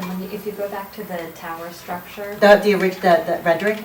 the rendering, Sorry, okay, just let me know when you need me to stop. what is the Here. what is the functionality underneath the tower? So I Oh. hear that there's a Yeah, 14-foot high Yeah, so netted we actually, balcony. you can see it here. Right, this Right. is the 14. Correct, so I see that. So what, you see, there are kids that could, there are Imagine. paddles here, there's a kid coming down a slide here. It's just another space for the kids to kind of do their circles, you know what I mean? We at first were like so tempted to fill that area in, but then we're like, is They there? wanna run. They wanna run, they wanna have fun. So, and the way that slide comes this way, we didn't feel like it needed to have anything, sorry. I mean, because everything comes off the sides, is there Can you another- show the other direction? Yeah, because Okay, this one? No, the other one with The the other monkey one. bars. This one? This one, Yeah. Miss Kathy? I have all the pictures, I could actually pull them up, they're on my Yeah, the monkey computer. bars aren't on this one, that The was a monkey, bit I think, earlier. yeah, I think you that. That, too. it's not on this rendering. Yeah. Yeah, so, Oh, that is, now there it it is. is, there it is, this guy right Yeah. here. It's See, the there's, monkey bars. there's a lot of offshoots in terms of play that go this way, so our idea was that if we left it open, kids can kind of circulate and walk around, and it doesn't, and this also speaks to like, does it need to be covered every square inch? Just kind of gives you that, this space becomes usable for just walking through, and, And oh, we had- sorry, We Do had that a again. parent who is a physical therapist yes. on it, and she talked a lot about how, she asked for the monkey bars, she asked for the ability for the kids to run and kind of have extra space too a couple times, just to help from a coordination standpoint. And Susan, since Yeah, there Karen. seems like there was some disagreement on the committee about the height Yeah. and how that fit, what's the alternative to this? So it's interesting because we had another, his original design was very similar to what was at McGuan. It's called the Mega Tower, right? And they were all like, they actually passed on his whole plan when they saw it. They said, we don't want to look, he's just doing McGuan 2.0, we don't want it. And ironically, The that, committee said that. yeah, they did. And so that's when he came back with this And plan. it was taller, the mega tower they presented was taller than one McGuan. So it had that kind of wow factor of height, but They it didn't, just, they weren't the crazy about the design design. wasn't. It was too traditional with the Yeah. roof. I have them all, but basically, the other thing that was interesting was like, it's still also 28 feet tall, and also 14-foot platform. That's, the age range is, those are the structures Standard. that are the standard. I mean, with the mega tower, it's one tower with, things coming out of it. So this one has two, because of the bridge, right? The mega tower that he proposed was different. I mean, I'm happy to show you those things, but I guess I don't want to distract you either and get you, because I guess Pam and I were like, we had a professional designer help with this. He worked within our budget, and he's done all the safety type of considerations for us. And I know, having done Playground of the Sound, what you typically do is you choose the vendor, you fine-tune the design, but you kind of pay the design. That's why you choose a designer and a company that you trust, because they're giving you something, hopefully, you want. So I feel like he covered a lot, almost everything, Kathy, Yeah, and they didn't ask to go back to another vendor. One person did, but they didn't ask to return to one of the other vendors we looked at. That wasn't sort of the question. The question was, they wanted more stuff around the bottom. And Yeah, right And away, that more stuff that we're providing is an additional 50,000. yeah. And I did talk to Kate, and we'll be looking into, I put it in the capital budget, which she thought was the right move to do, but she believes that, we might not need all that, because we just took out 10,000 for Right, the but- movie. So but we it's, can move thought there forward was- potentially with ARPA She money. thought there was some more ARPA money. Because she said it would be a great way to use the ARPA money, because it all started with parks when it was COVID, so it's just a good place to be able to put it. Susan, I just want to say thanks. I think it's great. I know from just hearing from other parents, there's been safety concerns at what's there existing. I don't think we can do a much better job to offer. I know that there are questions about scale. If they're aesthetic related, I think that's one thing, but it's certainly not safety related, and I think that that's the most important thing that the community needs to know and parents need to know. You know, once you climb up and you're in those structures, there's nothing. I mean, they're not going anywhere, they can't do anything, there's no challenges. Hearing your stories from the sound, hearing, you know, some of the feedback from McGuan, none of that will be the case here. So I feel like there will be a little bit of, you know, messaging, or until it's there, until people actually get to see it, and they'll really actually get to grasp where it is. But it's such a vast improvement from what we have. I think it's to me, I think it's a fantastic addition. So. Thank you. We did talk about that, Chris, about messaging this, if this gets approved.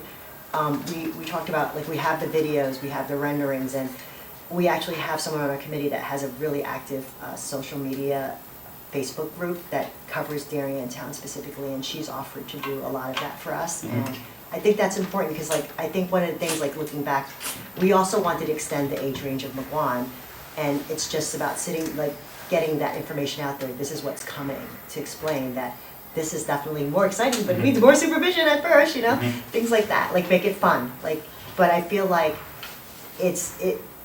I feel this is gonna bring kids back, and I really have to stress how important it is to bring these kids back. I mean, they talk about how the kids are not coming and they don't have time, but the reality is, I look back, I try to remember what I did with my kids when they were in elementary school, and I remember what we did. They were scouts, so they had 2 times a week, they had a sport that was once a week, they had CCD. There was a lot of time, dead time in between. So there is time that kids can be coming to the parks, and maybe, and I'm confident if we build something this exciting and new, we're gonna see some of those kids back. Mhm. And by the way, and the kids that aren't ready for it now, they're gonna have something to do pretty soon. I mean, in a blink of an eye, these kids grow up, you know? Like, my son's 22 years old. I built Playground by the Sound when he was little. Like, it happened overnight for me. So that's what I want the committee to consider, commission, I'm sorry, to consider. Yeah, and I think it's really important that we bring the older kids back. We want everyone off their phones. The parent who just constantly still tells his son to put his phone away. But, you know, we want people to, you know, to come back and be outside in the parks, and this is a way to attract them. You know, it's cool. It's fun. Siblings together too. Family Yeah. time. So, tell us are we like voting on this now for you to move ahead? Are we, or what are we? Right, good question. So in the past, what we did with McGuan was I didn't ask you to vote. I said, I just need to get direction, and if you approve, basically, like, you know, if there's a sense of the beating almost, was for lack of a better way for it, that's what we did. Yep. And so then I was able to tell the committee, oh yeah, we're ready to go. They said the structure's great. Let's just choose our final colors and, you know, whatever final tweaks you want to do. But the structure is fine, and we can tell the vendor we're ready almost to order. So that's what I need from you. And the reason, I feel like at our last meeting, I got a sense that people were so bogged down in the 3 issues I brought up that we weren't going to finish. And if that's the case, then we weren't gonna finish planning, and there was a lot of talk about starting over. And I just was trying to be fair and listen to everybody, because I really saw myself as, I'm talking a lot about my opinion today, but I really see my role as a facilitator of what we're trying to accomplish as a commission, but and also hearing the viewpoints of our committee members, because they were very, I mean, even if, you know, they came from a place, I internalized all of their feedback, so I wanted to make sure that was understood. But in this case, I think we do need to move forward, because otherwise, I know we've been told that the ARPA money doesn't need to be spent until next December, but this process took so long, and I'm just not sure if we start over again, we're gonna get something that's different. And we also have Baker to do, by the way, so it's not a done deal by any stretch of the imagination. So I guess I put this PowerPoint together because I wanted to show you guys how much work did go into it, and that we didn't just choose it. You know, it was very thoughtfully done, and Chris, you know, and the process was there. And I believe in the process, by the way, because if you had told me this was what we were going to end with, I would have been like, no way. But there was a process that brought us here, and it was very democratic. Everybody had input in it on our committee. I made that a priority for myself, and now I'm asking for your input because I feel like we're at an impasse of sorts. So There's disagreement about the end product, I think. I think there's some people, which I would still say is a minority, who wants to start over. but I The think whole thing? Start over the whole thing, or just this element? I think this element, but I don't think that's the majority of the commission and not what I heard. The committee or The the committee, I'm sorry, Oh, committee. That's not what I heard, so I just don't, I just wanna make sure that's clear, is that there are just some people who just disagree maybe where we ended or want more time. And I think what Susan is saying, well, we've had a process and that eventually you kinda have to make a decision and we gotta get it planning and it's gonna take a long time for it to go forward. So looking for direction if you all think this is the right approach. But I don't think that the committee all wanted to start over again and really sort of scrap at this particular design. I think they asked for some amenities, which we listened to. And you got those now. We got 'em. And you got them. Yeah. And I guess they were on more of an advisory role, and I feel like, you know, in term, not an advisory, but they were the ones just giving us the feedback, and that ultimately the decision lies with you, the commission, right? Because this is under our purview, Pam and our commission, so that's why I feel like it's okay for, we have a couple of commission members also with young children, so it's not like it's so, you know, far off. And you actually experienced it, thank you very much for going. I know that was quite a trip on 95, but I give you kudos for that, suffering through that for us. So that's why. Yep, and Janet has looked through this too, and I think her feedback was positive as well, so. Her kids are a little younger than yours, I believe? Right in the same ages. Oh, right in the same, there, okay. yeah. Perfect. And they're a private school, right? I think that was one of her comments when I Yeah. said to her that the comment was, just go to the school playgrounds, and she was like, Yeah, she was she- like, well, my kids go to private school, but they get out of school 2 weeks earlier and go 2 weeks, you know, later. So anyway, so that was her feedback that she gave me. So I think we've had a lot of discussion here about the positive aspects of this, and I think you gave a great presentation and have done a tremendous amount of work. That is all really clear. I think the focus has naturally been on the children who are there and the systems, the play systems. I, as always, come down as an advocate for the park as a whole.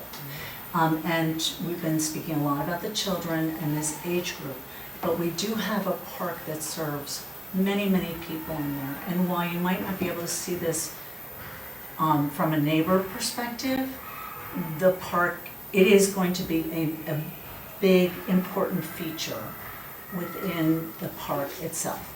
So I have to present to you that I am concerned that it is overwhelming in size. I don't know if we can work with maybe taking those discs off or something like that, but my sense is it's not necessarily how it is in proportion to the trees, because, you know, we really want the trees to stay there forever, but trees do unfortunately, you know, fall down and different things happen.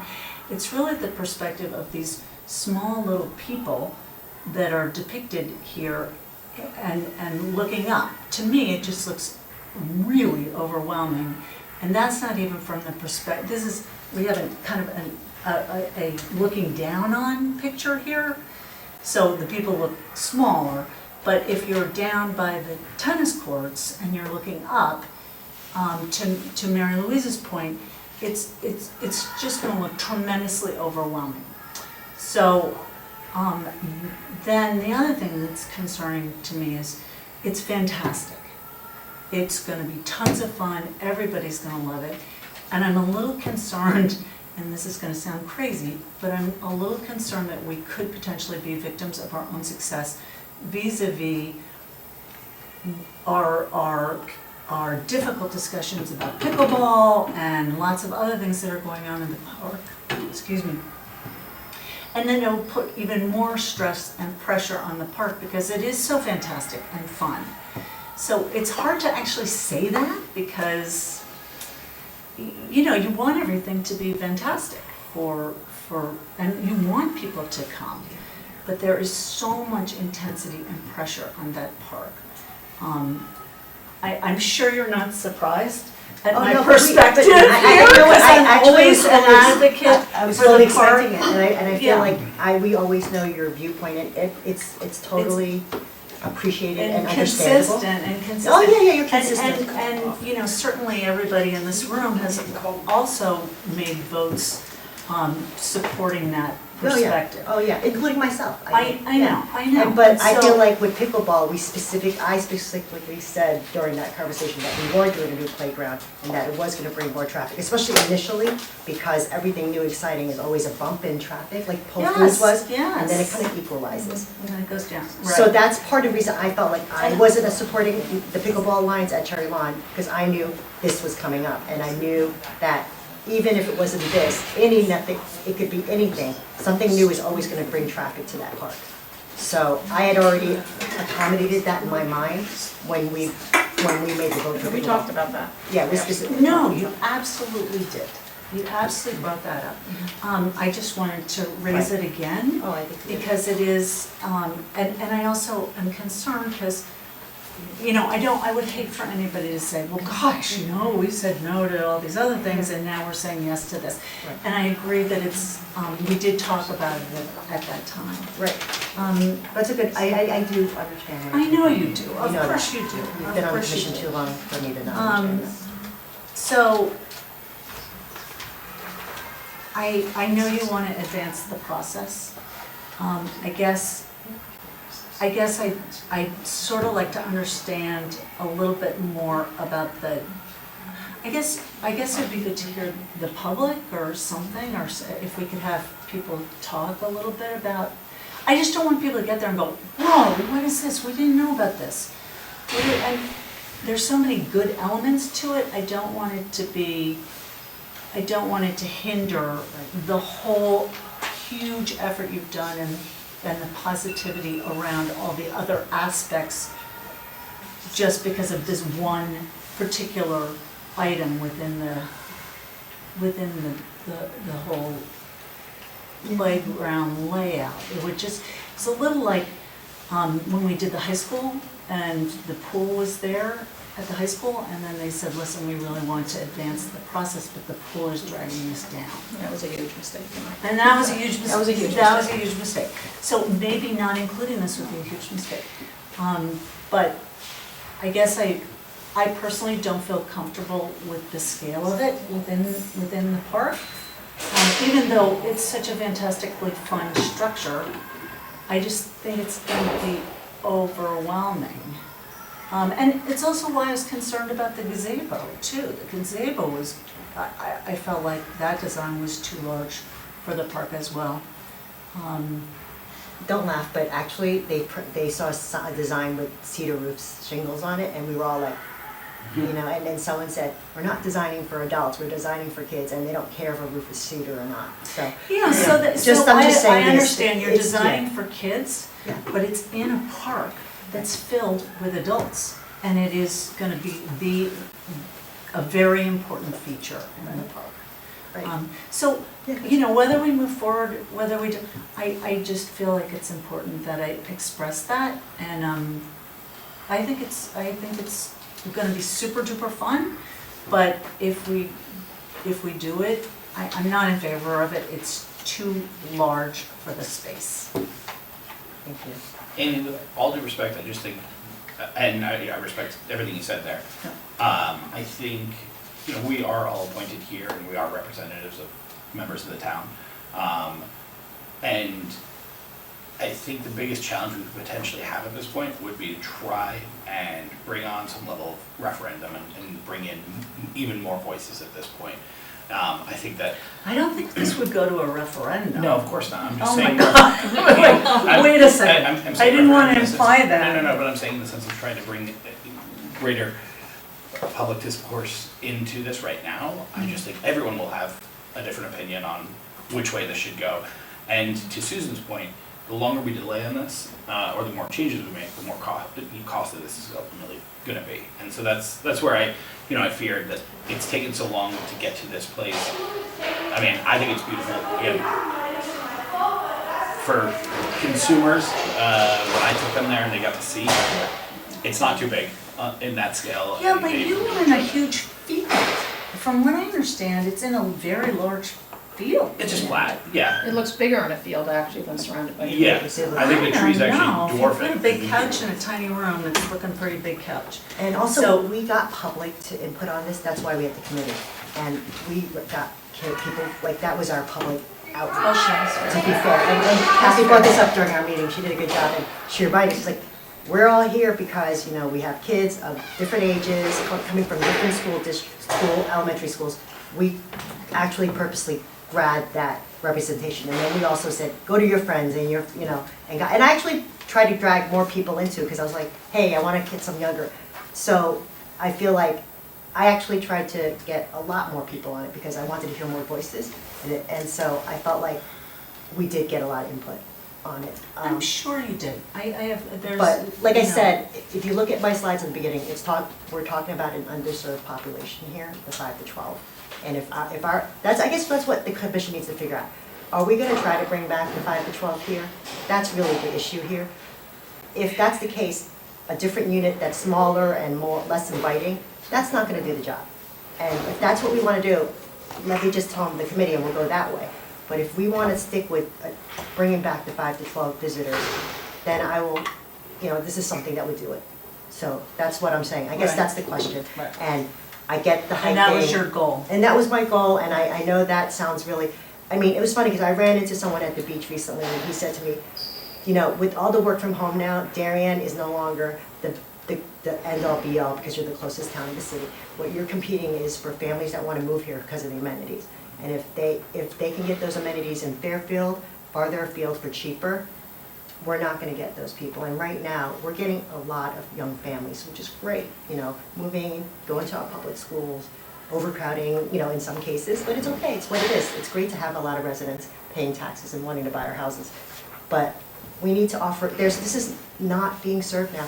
We don't have a playground now, even within the school system, that is this interesting and challenging. Because, as my slide said, it's geared towards putting up hundreds of kids out there at a time, you know, at a recess with a couple of adults. These structures are designed with supervision in mind. So it is challenging, but it's safe because you're always gonna have a caregiver with you. So that's I what. don't think anybody's questioning the safety or the entertainment or the amusement of it. What I think is, it's just a scale issue. It's just gonna be overwhelming. And I don't know if you can, you know, you suggested taking off those roofs, and Just put it down 4 feet. maybe not having like yellow, lots of yellow, maybe keeping it blue. I know you said colors are great, but we do have to, I mean, there's so many people who are in the park who are not just 5 to 12-year-olds, right? And it's their moment to enjoy the park and not have this, you know. Well, they're never gonna really look from the top. I mean, we're looking at it from the top now. They're gonna see it from that lower view, the elevation. They're gonna be seeing all those little kitty things, basically. Yeah, but you see those little tiny, look at the woman in white. I mean, she looks very small compared to that structure. I mean, well, she is small compared to the structure, because the structure is literally, if she's 5 feet, the structure is, yeah, it's like 4 times as tall as she is, 5 times. I mean, No, and it's interesting because this color, I mean, he chose, I mean, we could choose any color we want, but right, blue is our town color. I blue mean, is good. You know, and there's green in there too, so there is, I mean, of all the color choices, this is natural. The yellow is a little brighter on the roof, but besides that, you're never really gonna see the roof, I guess, at certain angles, but, you know, I think this is the view that would be more actual, like the street, your person level view, like you're not, And, you know, unless you and use a could drone. he take the roof off? I mean, he talked about it, and, you know, I guess, but the question then becomes, what is it gonna look, I mean, it just looks like Yeah, I don't a think you flat. wanna take a roof off. Yeah, it also doesn't gives them provide shade. shade. They wanna bring it down and go Yeah, it gives flat, them shade. instead of slant, but it's not. I feel like, you know, it's modern, I mean, I know that it's not something you see a lot, but this is gonna be there But for you're 20 years. seeing it more and more. Yeah. Just one thing I wanted to mention is, because I am back bringing children to playgrounds again, I have an 8-year-old and 4-year-old granddaughter.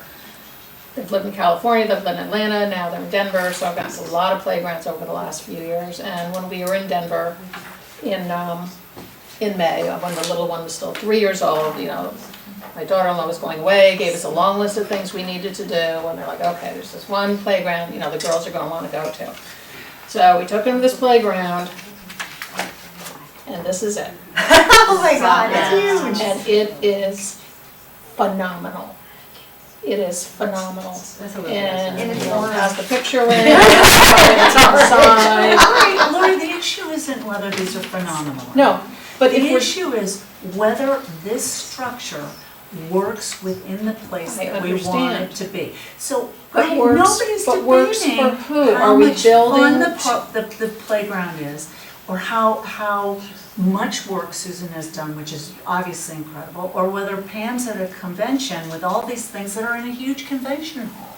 This is something that's going into the park, so you have to by treat it as definition, the it's whole. going into a park. Of course. But where else would you put children's playgrounds in the park? But so are we gonna design? No, you misunderstand what I'm No, saying. I am understanding. It's Cherry Lawn Park, it's not the field, it just is, I mean, you know, it's big. It is big, and Okay, it's big. so I but don't want it to overwhelm the park. So I think we understand each other. I'm not saying that this isn't a fantastic playground. That has nothing to do with what I'm saying. I'm saying it's overwhelming for the park. That's my concern. And so I don't need to hear how great it is. We know that, for sure, it's great. And for sure, Susan's done a whole bunch of work and just determined that it's a great price and it's a great playground. No question. But is the answer to not build a great program that's gonna appeal and not draw, then why spend the money and do something if we're not gonna build something that's to where what children wanna play in is But it seems to going? me there are like, what, 10 or 12 elements? And is this the only thing that's in the 5 to 12-year-old that's going to attract them to the 5 to 12-year-old park? I mean, they're like, how many other elements are in there? Aren't those appealing? I think it's To a bring them in? combination of. It's a combination. The So, but structure. this is the main element of it that we're having a problem with, not the other. Well, not we, some of we. Well, Mary Louise has expressed, so that would be a we, Okay. right? That's fair. Okay, so if this is the only issue that's a problem, but there's 6 other things that are gonna attract them to come to the park, to that area, or are you saying that those other things are not appropriate for 5 to 12-year-olds? What I'm saying is what I've learned from Pam in the industry and observing, and I think what Chris said earlier, is what attracts the children is something that they look at and like, wow, that looks Fun. fun, that looks cool, that looks like a challenge, I'm gonna go up high. They see that and they respond, the children, you see them respond to that. So the other elements in this area are not going to elicit that response? Are you talking about the mega tower? Like, in Yes, this thing, he yes. has a mega tower which the committee was not interested in. It was too much like McLawn, and it was No, 28 I'm feet talking high. about, is this the Right. mega tower? No, this is the X-Gen. X-Gen. X-Gen, okay, I'm So talking about there's the no other, X-Gen. no, X-Gens are all 28 feet. Okay, so I'm talking about in the area between 5 to 2, for the 5 to 12-year-olds. mhm. There are several elements, right? About 6 different elements or All these 7, 8? elements, right All here. these different elements. And there's one, this X-Gen. Yeah. That's the concern, right? Are you saying that this is the most important feature of these? And That is the this playscape, that this is the playscape. This is what's going to attract everybody and not the other No, elements? it's, all of the elements, along with the This X-Gen. would be the anchor, I guess, Yes, I yeah, understand what you're That's saying. what I'm getting I at. get what you're Okay, saying, thank you. Amy. So So this is everything the else more anchor. like a supporting, like, that These are physics thing, that was supports. the new physics thing was, a standalone. This is a kind of a standalone. So anyway, that answers So your if we question. don't do this X-Gen, Mm-hmm. the other things will attract the 5 to They have nothing 12-year-olds? to, they have nothing to There's be nothing else on. there. The- See, this is all one It's unit. one It's all playscape, one. it's It's unit. one, here, maybe I'll show you this might help you. Here you go. Okay, Okay, this is helpful This to is you. what I was wondering. Okay, so Okay, this so is, there's a this is physics connected. moon. This is the one unit. Yeah. This is a second unit. This is the agility wall. Okay. This is the swing. And then there's pirouettes and stuff. Okay, so how many elements are there? There's the physics moon, there's the Yeah. utility wall. Yeah, 2, let's say. And then there's a little pirouette that I mentioned, right? 3, not And then much. there's a swing set, and this is existing, this is the climbing float thing. Okay, that so is we've the- got 5. So it's basically one big unit, like it's the anchor, like, you know. 5 elements, but this is the big anchor one. Yeah, yeah. So everything kind of comes off of it so that a child can have continuous play. And you could be together, like, so you can be doing the monkey bars on the side or the slides or any of these things. So it's actually, I think if you read one of the comments, it's like, there's space for everybody. That was what was said, so. But Amy, I don't wanna, you know that, I respect you guys so much and I respect your opinion. I know where you come from, but just because I think we're kind of at the point where I think we need to move on to other items on the agenda too. Like, why don't we just hear from everybody, get a sense of the meeting, and see where we end up after that? Would that be a fair thing to do? Because I think you made your point very well. I really do feel that. Yeah. And actually, you know, we've heard it before, that's why I brought it up and you saw it, so. Yeah. Okay. Does anybody wanna, Jim or anybody wanna weigh in? I know you spoke a couple of times. No, I mean, I think the safety issue is the most important thing to me, and that's been addressed. It has been, and I do think that, I can understand, you know, that the structure is gonna be much larger than it is now, and the initial visual will be that it is large, but anytime you build something new, you know, it initially feels large, and then a year from now, we'll feel like it blended right in. That's what I think. I think it's great to have something that's gonna be challenging for the kids. I like that, you know, Trinity Lawn has 2 separate areas, you know, for the smaller kids on one side, the other side for the 5 to 12-year-olds. So, yeah, I think you guys did a hell of a job putting this together, and I think it's gonna be something everyone's gonna look forward to. Do you wanna say anything else, Chris, since we'll kind of go around in size? No, I mean, I feel it can be easier to put it to a vote and move on, but, Well, just in case. if anybody wants to I'm say all in something. favor, that's it. I like everything below. I would just like it to come down a little from the top.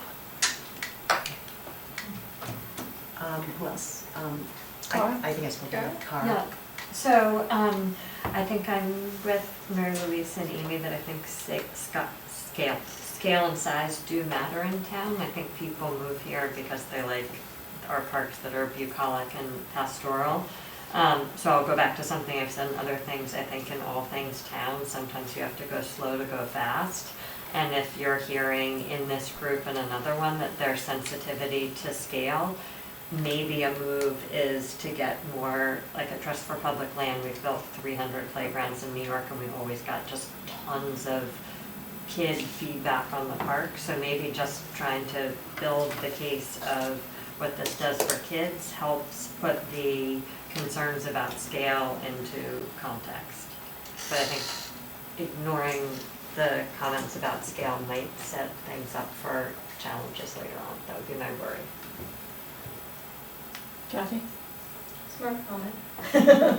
It's a good comment. I think, we do get feedback from the committee members' children. I am in support of it. There were other sort of designs we saw that were more disruptive, that would be more disruptive to the park than the one we chose. One was somewhat out of, like outer space. And very cool to look at, but it would have been awful in the park. So some of the designs that you're probably seeing as well go even further than what we chose. I thought what we chose is kind of somewhat in the middle of where the park designs are going at this point. So I'm in favor of it, but I understand all of your concerns. I understand the desire that everyone should want to use the park and may not have something that offends them. And I understand that concern, and I understand the concern of the congestion of Cherry Lawn. I think that the study for parking and traffic may help some, which is one of the reasons we wanted it. But I am in favor that I think we should take into consideration all these thoughts, but I am in favor that we do move forward. That the play sets now are looking tired. And they're getting to the age where they'll break down even more for Pam and maybe. Well, the bridge is gone now, so we had to take that off. It's not Yeah. broke. So we're getting to the point where we have to do something, Mhm. so that's one of my concerns as well. I think I spoke enough. I'm Yeah. in favor of doing it the way it is presented, and I really am. I know, you know that I'm a big garden person. I'm all about native plants. I'm all about a tree. I never met a plant I didn't like more than a person. So I just want the kids to be outside and enjoying outdoor space. And I feel like if we don't bring them in now, who knows where they're in. I see a lot of kids having so many mental health issues. They're not being, I mean, they're on their phones, they're in their, you know. I want them to come, and I know this is what's gonna grab them, because what are we competing against? All these different things. And I just really want them to enjoy our parks, and this is the only place they can do it. I mean, in this exclusively for 5 to 12, because other playgrounds are blended playgrounds, so it's not exclusively for 5 to 12.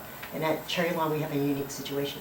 We have a place for the younger kids, and, you know, as you noted, lower structures, everything's there. And thank God, because that's more exposed than this one is, you know, with the trees that kind of envelop it on the front side. So I'm willing to take a risk on it, even though like my children are obviously aged out of playgrounds. I feel like this is the move I want to make to ensure that these kids have somewhere to go and enjoy, and that these kids that are younger have somewhere to grow to and feel confident. So I will, you know, I don't know where we're going to land, but you know, we'll look at colors. I mean, you know, I just think a lot of people want this kind of unit. You know, we'll try to figure out what we can do. I mean, it's not everything's written in stone, especially on the bottom pieces, but we're just talking about the big unit itself. Yeah, you know? that's what it seems to be. I'm with Mike, with Kara and Mary Louise on this. I think we should just pause for a second on that one element, and I'm sorry to delay you, or suggest that we delay you. I just think it needs some more, I'm just seeing this for the first time, this element, so I just think we need a second, you know, maybe a month, maybe, you know, just a little time to, is that gonna be a problem if we just have a little bit of time? Yeah, I mean, but this it's is starting a over. very It's large, starting over. this is a big decision. We have to start all the way over just to delay it a month? That's the playscape, that's the unit. It's a You unit. have to go back Okay. and choose a whole different thing, and we tried to do that by putting the mega tower out there again. But I'm not saying we But- don't do it, I'm just saying, let's just pause for a second, think about it, hear if something bubbles up where people are concerned, let this information get out, and just consider it, just postpone for a month. Get more feedback. I think, Just is get the- more feedback, I'm not suggesting that you go find a whole new Right. thing. I came here because I wanted your opinions, and I already told Pam and Lori, I'm actually in the process of trying to roll off doing this because I just have a lot of other, things going on at home that I have to take care of, and it has been like a process in terms of, trying to get it done, and I just don't have the bandwidth to do it anymore, and I have to finish the Meadow project, and as you know, these are my 2 last projects, and then I'm rolling off the commission altogether. So my ability to help, I want to help, and I tried to bring it to the point I could, but I just think that for me, there's no more time for me personally, but if there's another commission member that wants to go forward, I'm happy to transfer all. We have a great Google Doc, or whatever they want to do, but at the end of the day, I'm heading into time. When we did the timeline, we said we were gonna decide by November 1st, it's November 15th now, and I'm not gonna get feedback and people coming back to me with Thanksgiving and Christmas coming around. So I know this year's done then. So then we're looking at next year, and then that's a whole new, and my next year looks already, pretty challenging. So I'm stepping away from it, to be honest with you. And then also we lose, whatever that amount of money, the amount of money we have is finite from ARPA, but the prices on these type of equipment keep on going up and up. So it just means that, less pour and play, and maybe a different spinner, whatever, it's up. But I feel like there's a lot of research, and Pam's, done a lion's share of it, so I don't want to say that I'm the only person that worked on it, so. But, you know, again, as always, I respect what the commission has to say. I really do. So Lori, can we take the mood of the commission and at least have a vote now? I mean, by my tally, we had 5 people in support, Okay, same and 2 here. not in support. Got it. We're missing somebody. 5 and 3. Yep. 5 and 3. Then I would say you can move forward. And we did say we could bring it Well, down. you can bring it down 4 feet, but you're gonna bring it down to a flat top. Right. It's gonna look, it may look very odd.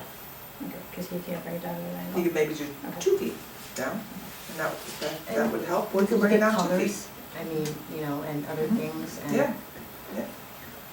I mean, I think this will be a home run for the town.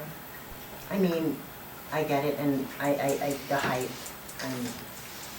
I'm not trying to do something that is trying to hurt people, I really am not. I feel really, it actually pains me so much to feel like there's so much dissension on us, because we tend to work together so well, even when we're not totally have the same opinion.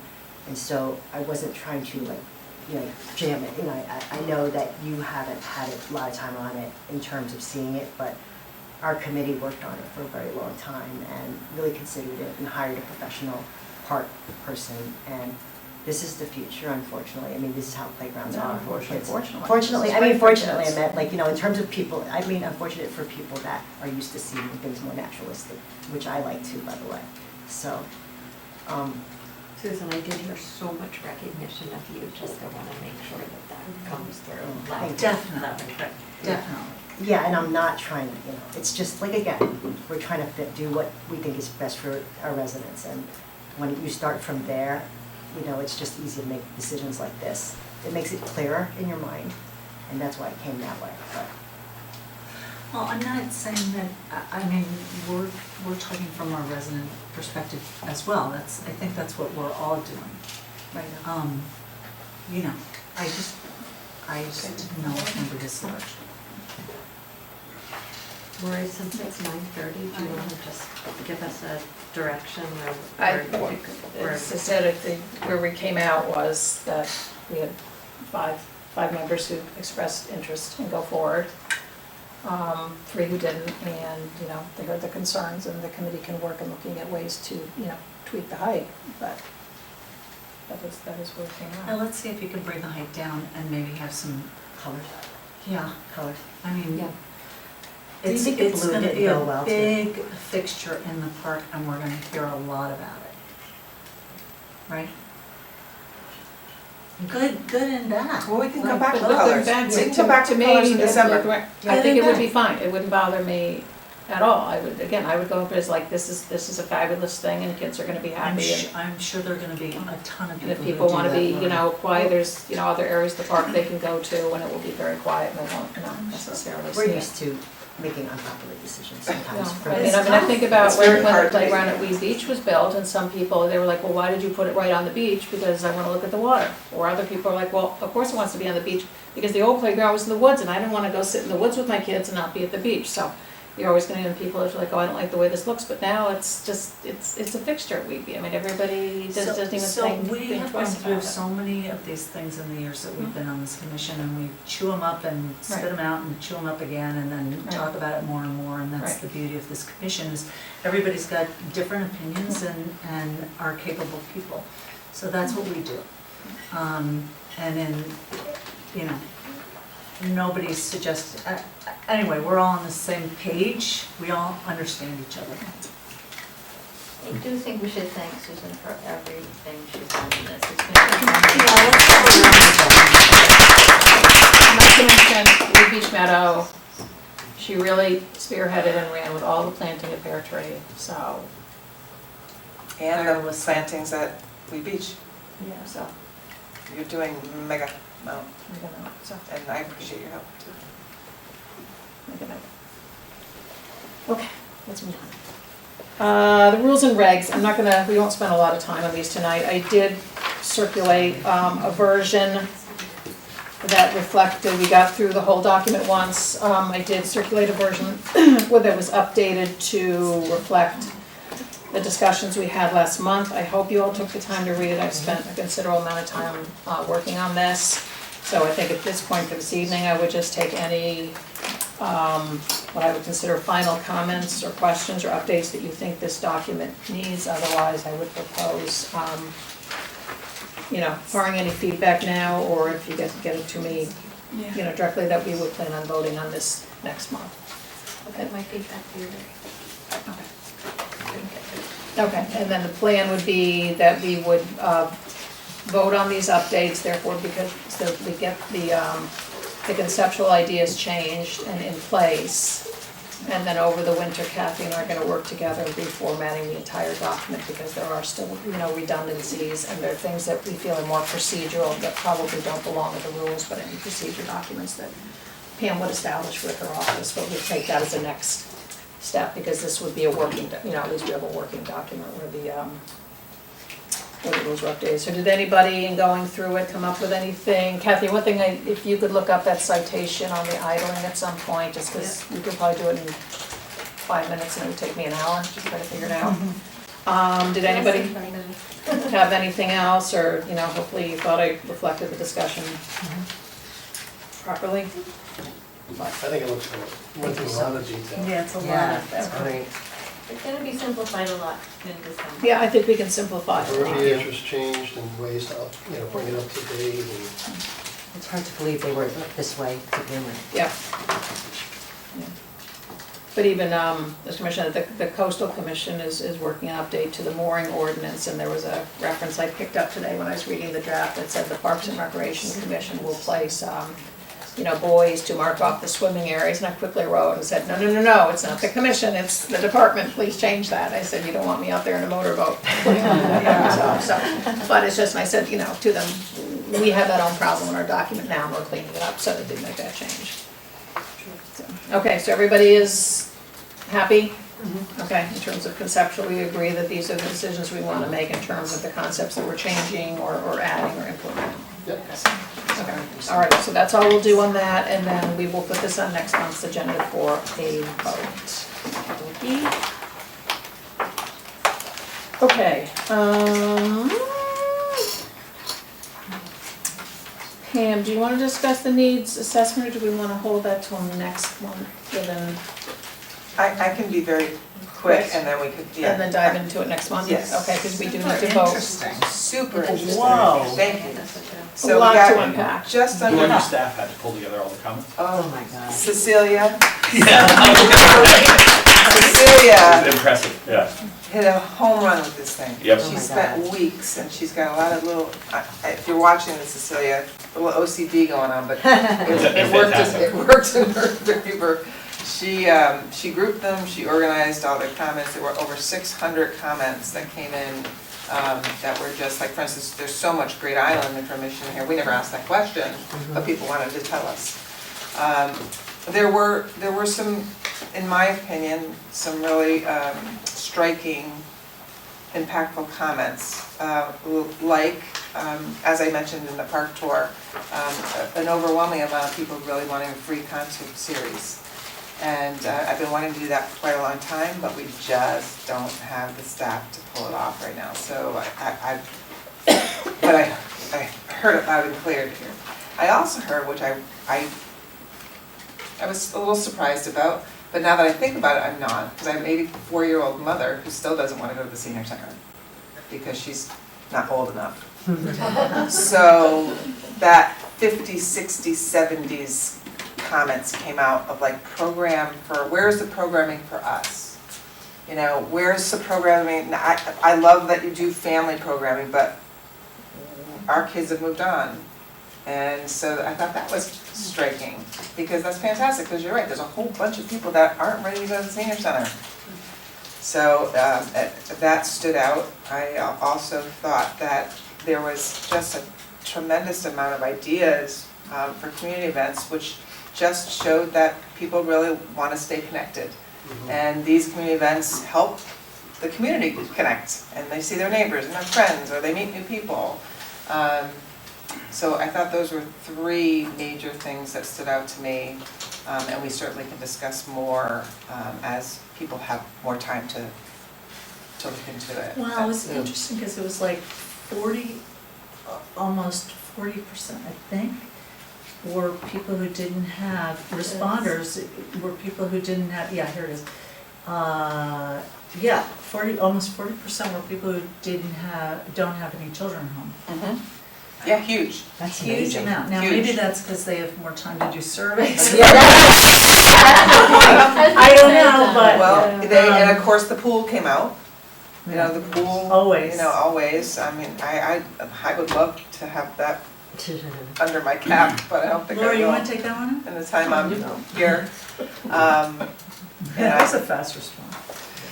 Yeah, so anyway, super informative, gives us a lot of ideas, and gives us a lot of things. I even felt like, you know, board games and things like that people mahjong and, Yeah. you know, people want to gather to play bingo or, The library's good about yeah, doing they this. are doing those too, It was interesting that Weed Beach was the most visited by far, by far. Yeah. which supports the Meadow and Trail project. Yeah, Right. yeah, great. which is great. And then Pear Tree was. The second, Yeah. it was Weed Beach, Pear Tree, Cherry Lime. But I like the way, you know, like you said, community is something that jumped out, I think. Almost everything tied back to how can we do things that are gonna be better for the town, bring everybody together. Mm-hmm. And a lot of comments refer to what other towns may be doing, that maybe we could incorporate here. Right, Like a Like restaurant keeping them stroll, I here. think That somebody was great. mentioned, Yeah. or something like that. Yeah. You know, which brings out the businesses, and Right. gets the businesses more involved, and the restaurants involved, and right. with the people.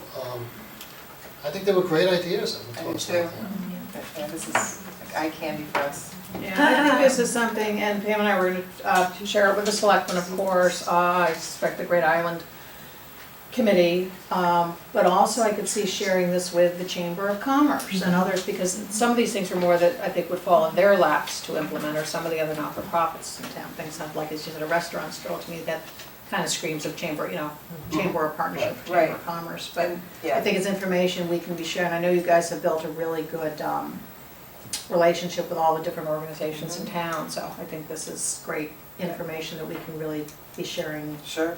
broadly. And one other really impactful thing that I didn't mention was the amount of people that mentioned hiking, biking trails. Hiking, biking trails, it was throughout the entire thing, so that also leads and speaks to Weed Beach. Even though we had to condense it, maybe, you know, the future is phase 2 at some point, but, well, at least we got our, you know, we're working on phase 1, so. And Woodland Island Park, Farms, too. Woodland Park, Woodland Park? you could do a lot of trails in there Yeah, for that's bikes true. and stuff. Yeah. The kids do them anyway. That's true, I heard that too. So, okay, so if we can put it on the agenda for next month or even Yep, great January and job. talk about it more. Yeah, and talk about it, or, I mean, the idea I think would be to talk about it and translate it into like sort of action steps, because there's way more there. Yeah? Oh, than- there than is, your those are just department jumping could out, ever right. do. So just really say, okay, if we're gonna distill this down to, I don't know what the number is, 5 things. You say, okay, these are gonna be sort of my department goals, like out of this 5 thing, Right. like what would the top 5 be? Well, or that kind of something. ties in the new position. Right, perfect. And, We you know, planned there, it that way, didn't we? another comment too with the new document was, you know, better marketing. You know, as much as we think we're doing a good job, and I think that we reach a lot of people are saying they've heard about it too late, or do you use Instagram? And we do, and Cassie's overwhelmed with that. with marketing right now. You know, so she can do what she can do, but she can't be on social media. Yeah. Can you hire a high Yeah. school student? Sorry? Can you hire a high We need school somebody consistent, so the new Okay. full-time person, I would be putting that social media piece Yeah. there. I'd Okay. keep Cassie with the marketing that she does now, that she's very good at. She's a terrific designer, and she does her flyers and her, you know, her emailing database, terrific. But she Yes, just the doesn't have emails time are for building our social media, which is also a very important tool now, so. Okay, We don't have a newspaper anymore. I know. We don't have a newspaper anymore. Communicate those things. Budget. Budget. Okay, so I This is our gave third you- time discussing it, so. I gave you updated, there were small tweaks that as I went through and really tried to determine what we were putting together. In reality, there's 2 budget drivers here. And everything else is minor, pretty minor.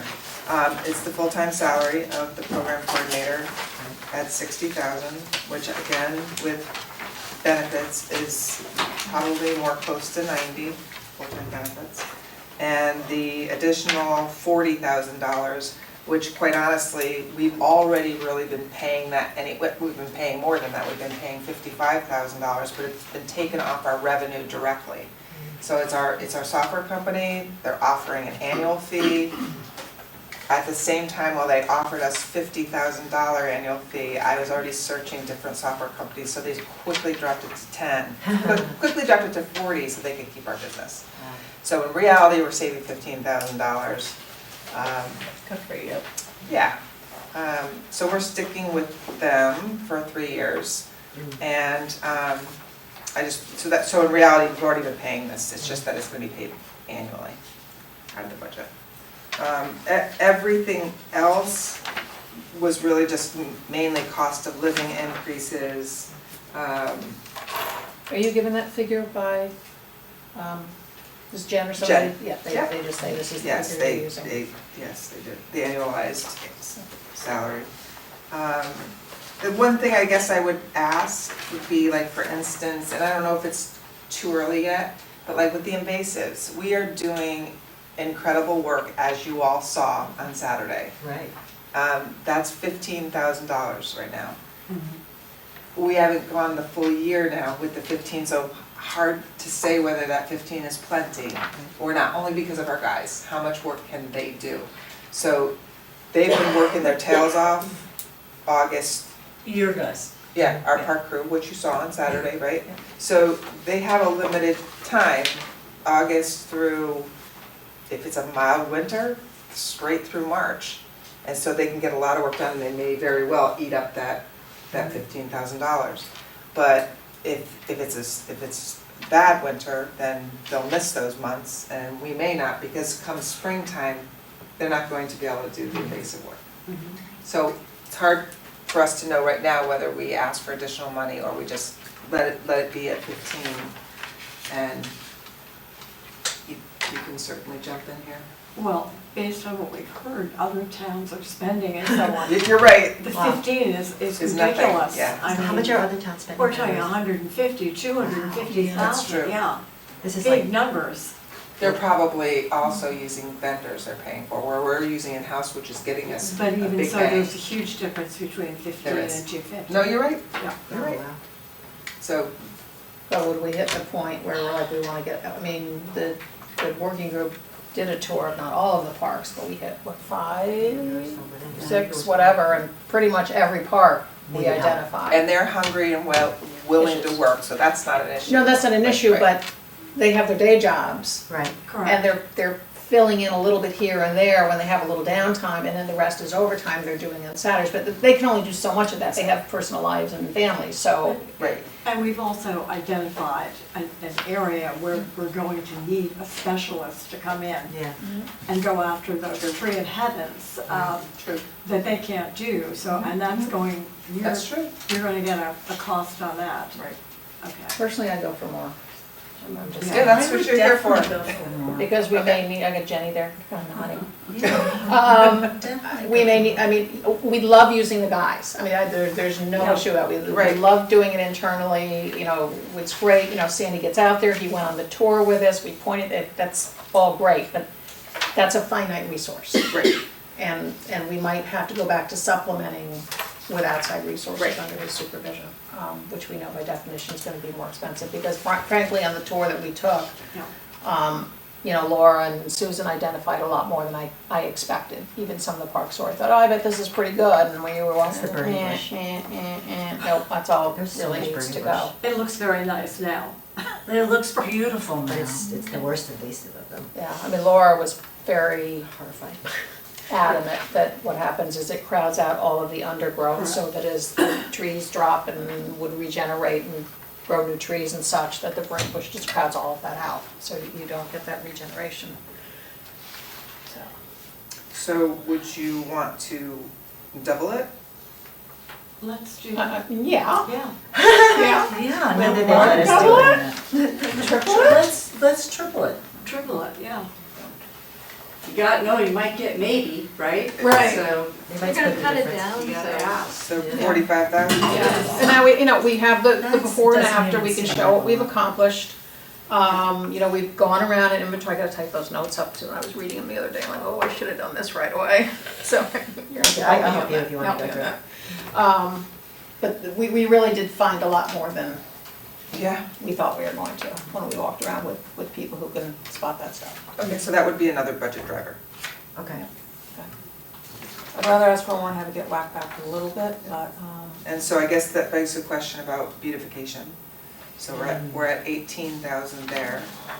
We did use it all on We used it Pear all, Tree Just, and then some, and then some. and then some. So, Yeah. but We already went into this year's budget we to did, finish Pear Tree, because we had to pay for the sprinklers. true. I think with all the invasive removal you guys are doing so well, Amy had a great point about bringing some more like native bushes back in some of those areas under the trees, so we don't Right. get those invasives in. You remember you brought that point up yeah, during the tour? yeah, for the undergrowth of the trees. Like I mean, you have spice that bush. nice area Yeah. where you're gonna grass it up, Right, but then further in, right. Yeah. And that was a Well, we neighbor's put some- concern. yeah, if we could put some bushes under there.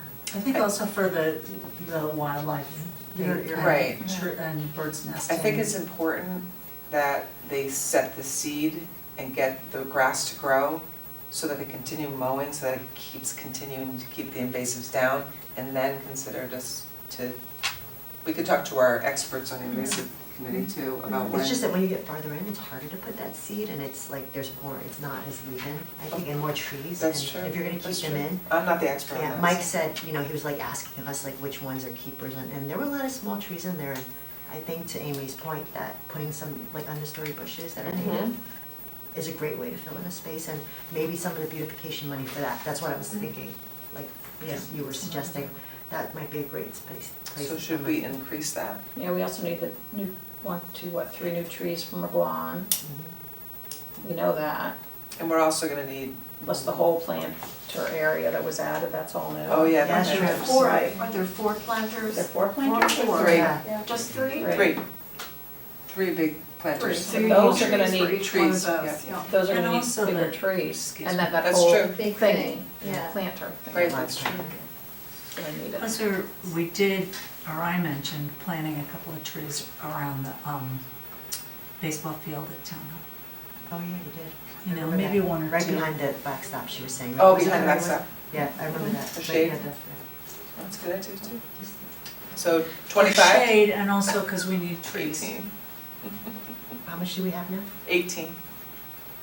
35? And we've used more of it, as Lori said, we used all of it and we moved into fiscal This year's budget, fiscal 24 already. just to finish Pear Tree. Why don't we just keep it 45 and 45 and see what we get? Like do invasives and beautification at 45 and they'll knock it down. 45 each. Yeah, it's consistent, like we're taking away and we're gonna put back the same thing. That's a really good thought. Just a try. Okay. Other than that, unless you have any other questions, there's really not, now there's core budget drivers. But everything else, like even fireworks decreased, Oh, did it? right? Because we were additionally initially asking for $19,000 to support the fireworks show. But because we raised additional sponsorship, our need was not 19 anymore. So I felt comfortable chopping 5,000 off that. So I think every year we're gonna find a little, it'll be a little bit of a balancing act to see how we do from year to year. How do we go down on program expenses underneath organized recreation and event expenses? That's a big one. Where are you? $1 Let's see. 21. She's talking about, I think, didn't you shift that, the program expenses to the other Program account? expenses on the. Under organized events and recreations. That's the. Program expenses. You know. Well, that that's was, the that account. program expenses is because I reduced the fireworks. No. Oh. The fireworks is, At No, 1 this is- million, she's saying now. Sorry? From fiscal year 2022, it's $1 million. It's because of the change in the Yeah, accounting. Yeah, that's what I Right, was saying. is change in that- the yeah, accounting. They moved it to another account. Right. It's off. It used to be the 1.9 million, but then we had to go to all the boards and ask for additional money because even though we were bringing in revenue, we also were expending more. Right. So it became an accounting issue, and they opted to take that out, and then what we do is put that money back in at the end of the year when we're, like we came in, say, $250,000 revenue, Right, then we put that back in, okay. instead of having to go through all the boards and commissions multiple times. See at the top here where it says revenue fund and there's the amount that's historical and then it says 300. Right. That's a net figure, so we budget for the net. It used to be gross. Because if we implemented more programs, then we had to pay the instructor, our expenses went out of budget. Well, you don't have to go for a variance in revenue, but Pam would have to Right, go it's ask to crazy. pay the people who were generating the revenue. And she was constantly running back to the selectmen for approvals. Approval, right. Okay, Yep. makes sense. And I did add in, I mean, again, if we were to get approval for the full-time program coordinator, I wouldn't anticipate hiring that position until at least September, October. It's just wildly crazy to hire someone in the middle of summer in this profession. Not only would it hurt a department, but it would be crazy to try to train someone through the summer too. So, I would look to do that in the fall. Okay. Which is, the reason I was saying that was because, like even in the revenue fund, I increased it by 20,000, knowing that that person's gotta get accoladed, and at some point, we'll be bringing in the revenue that Cassie's bringing in. I mean, Jim has been here 20-something years, he brings in over $200,000 just through his programming. Cassie, in just 1 year, brought in 100 Wow, net. that's a lot. And that's because she was so successful with sponsorship. She brought in just under $50,000 in programming, and she's handling only 13 programs and 9 events, and was able to bring in that amount of money. And so, and I So there's more there. I hate to pound revenue all the time, but I feel it's our duty to take it off the taxpayers. I love being able to respond back and say, we have a $2 million budget, but it really only costs us $850,000. Right. Yeah, it feels good to do that. And You're doing at the great same things. time, you're doing good things and impactful events that connect the community at the same time. So I'm feeling pretty tight to that. Good job. Yeah, Yeah. well, you have to be a business person, right? You can't just Well, go it is spend it all. a business. It is a business, Right? but it's it's at the same time, I'm very conscientious of the taxpayers' money. And I'm not here just to use it, and I certainly could just be here to use it, because you're given a budget. Right. You're given a budget to do things. It's not like a YMCA where I have to go out there and really have to fund it, Right, but we do. We right. do, and my staff is all about it, and it's just how the ebb and flow works in our office, and I think it's a win-win situation. So if everybody's all set, and have any more questions about the budget? Any more questions?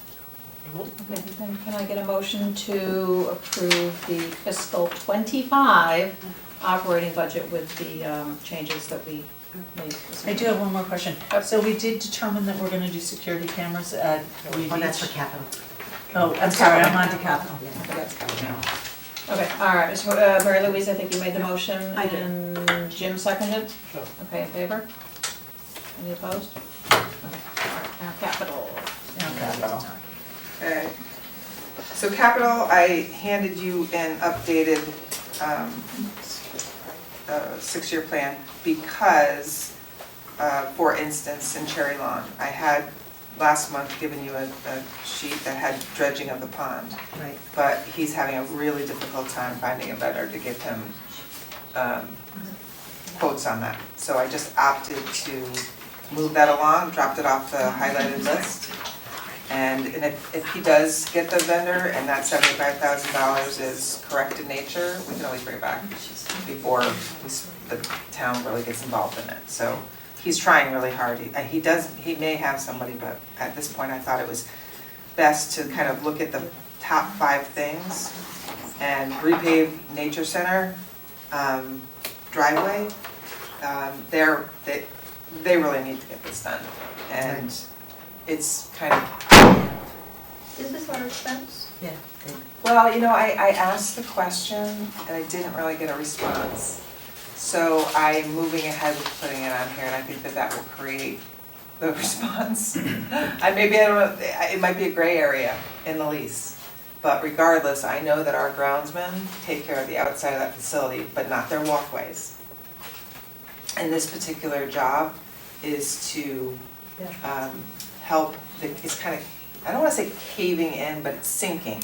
And so it just needs to be repaved. And Is there any chance on that 90-degree turn, could we widen? Just because we've discussed how it's a bottleneck heading towards Nature Center, could we potentially, I mean, if we're, Well, I think that's where we want to get the professional advice from the, the If traffic you've got the- study, yeah, the but I'm traffic, just saying if we're paving at the same time. I believe that the coroner's taken off, not a lot, Yeah, but I do know that we've discussed this with this vendor when we got the quote, Yeah. FGB. So I certainly can inquire about how if we're much. doing, how much Yeah. we can do at that time, okay. Yeah. So I know the Nature Center is very much watching the town to make sure that this goes forward. It gets very icy. It didn't last year because it was mild. Yeah, no, it does get icy there. But it gets really icy down there too, so it collects water. Fixed retaining wall along the overflow parking area. Sandy, we do have a gentleman that went out there, he just hasn't submitted the quote yet, so that's why I couldn't put it on the sheet. The traffic study came in at $8,500. Repair cracks on the basketball court came in at $21,500. Actually, there's two prices. There's $16,500 and there's $21,500. But the $16,500 didn't use their best crack repair system, so it didn't seem right not to do the $21,500. And the $21,500 is using their crack repair system and then repainting everything. So it's not like you see it today when we tried to fill the crack and then they painted over it and there's a darker line there. So this is repainting the whole thing. So actually it's not a bad price. Do we think it will last? Oh, that's a good question. The painting or the cracking? The cracking? I believe the guarantee is 10, but I did ask that question and 10 hasn't years? responded back yet. Yeah, but I find that hard to believe because Because they don't like to guarantee asphalt. nobody Yeah. does. But it's because they use this type of, what the word is, almost like a netting. Oh, And they then put material over and then they paint it. So it's not just filling the cracks. If they just fill the cracks, they're gonna crack again. Right. It's a system that they use with almost like this patch stuff. So, Good. It did last for 10 years. additional playground amenities, that's what we talked about in Susan's presentation. And I will just repeat that I have had a discussion with Kate about putting a memo together to inquire about additional ARPA funds to cover that. We move right down to Baker Park, and that's the outer fence along Norotan. That's just, looks terrible, so we got a quote for just under 11,000. Holohan replaced the backstop, we all talked about that, did go up 2,000 because I mentioned to you all that it was 32, which it is, if they leave the fencing in a pile and our guys take it away, or it's 34,000 and someone takes it all away and takes it off our crew's hands. and we talked about also doing those other, not the back, the two fences Oh, on the yeah. other Dugouts. side. The two Remember, dugouts we 'cause talked so that they would about. all Yes. match. I don't know if this includes that, I'll have to get back to you. Yeah, I think you're right. We should do that that. we're gonna vote Yeah, on you're it, right. so can you? I think that's gonna be extra. Can't you take the vote with Yeah, with just me vote getting the it. additional pricing? Yeah, Yeah, but They put it on. yep. I'll go get that for you. Let's see, security cameras came in at 32,200, and that was with a base price of 28,000 and an additional 15% because of the year wait. That's just at Reed Beach. I was gonna say, don't we also want Cherry Lawn security cameras? I think we touched on it, but I don't think there was ever a decision made. Just at the vandalism that's been done up there, It's pretty bad. and Did you shouldn't we ever, consider it? yes, did you ever talk to Wayne about the ramifications of the town putting security cameras? I have not talked to anyone about that. That might come up when you present the budget. We do have security cameras at the paddle hut right now, it's just that they're not taped. Yeah. So you can go on and you can look, but nobody's gonna it's be a tape. monitoring that every day. Yeah, it's a taping. You might wanna just, you'll get questions about it. That's a good It's question. it's a government surveillance issue, Mhm. We do have them at Great Island now, and they're taped, That's it's right. definitely taped. but it's not open to the public yet, so. That's true. But That's they're taking the true. public when they're there, when they shouldn't be.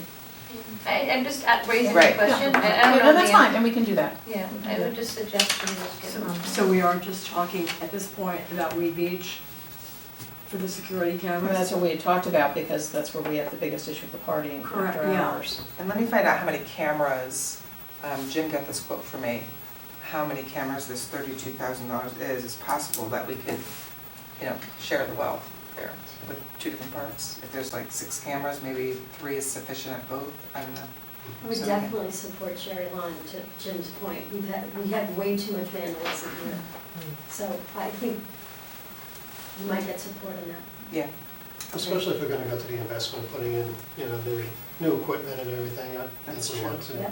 Well, how much did our new water fountain cost us? Right? I mean, Well, and the repair of $3,000. the repair of the paddle. That's crazy. of course, not, I Or the understand, I'm just saying, pickleball yeah, courts. but. Yeah, repair of the pickle courts was what, 15? Yeah, So, that was 3,000. Just oh, praying for 3? No, it's 15,000. That's to paint the whole thing. We just painted the, Oh, okay. Oh, okay. So I will check into that, how many cameras there are, and if the price goes up. And Pam, you can tell them that like the present playground at Cherry Lawn has been spray painted. There's vandalism, remember Right, I've under seen the that. tees and stuff? Yep. And on the sides, so just, I have pictures if you need to have backup when you're pushing Okay, for it. that'd be great. I would like that, because I don't have that. Yeah. And I know that Weed Beach just got spray maybe painted we should again just put it too. in and ask for it at Cherry Lawn as well. Okay, I just have to verify, and that could be in, vote with that information. Yeah. Yeah, because I just have to verify how many We're cameras hearing this that We is. think that's another park that, given the vandalism, would benefit Okay. from that. Let's see right here. Oh, that's the additional 20,000 for each court that we're going to be finishing at the paddle courts, is to strip the court and get all that extra paint off it. We'll be doing that for the next consecutive years. Moving on to replacing the gatehouse, I put in 2 prices there because one is aluminum, which is considerable amount difference in price, and then there's stainless, which is 50,000. So that's I'm an to the al- opinion that's that an the stainless alternative? is gonna last longer, especially, Is that an alternative, or do we need both of them? no, we don't need both of them. Okay. It's just that there was 2 prices, and personally, I think we should go with the stainless, because in that beachy weather with all the salt and everything, most likely the aluminum won't last as long. I don't know if anybody has an opinion. No, that makes sense. If we're replacing the one at Weed, the one at Pear Tree does not need to be replaced? It was It's just, in good enough shape? Pear Tree has been surprisingly staying in good shape, because we're taking it away off-site. And I only smile like Oh, that that's because what it was you a do. new idea years Yeah. ago, and I was kind of crossing my fingers that would work out. Mhm. Because the more because it's a wood structure, Mm. and the more, and it's tiny, but every time they move it, they have to Yeah. kind of fix it. Right, so, but so course. far, it still looks good, and so it was, and that was, great. yeah, it does look good. It looks great. Okay, so I'm gonna take out that aluminum and replace tennis wall and court. That came in at 130. I was a little surprised about how high that was, but that's what the quote was. And meadow and trail, I don't know whether that's gonna be something that stays in this capital or not. It's just there as a placeholder. Construct new parking lot, that's the Weed Beach project. That also is just, sorry, Pear Tree. So just back to Weed Beach, aren't we bringing a new paddle court in? At Weed Beach. Yeah. Yeah, So- that's my ARPA funded project I have going on right now. Okay, so that doesn't, It wouldn't go in here. at all, okay. Nope.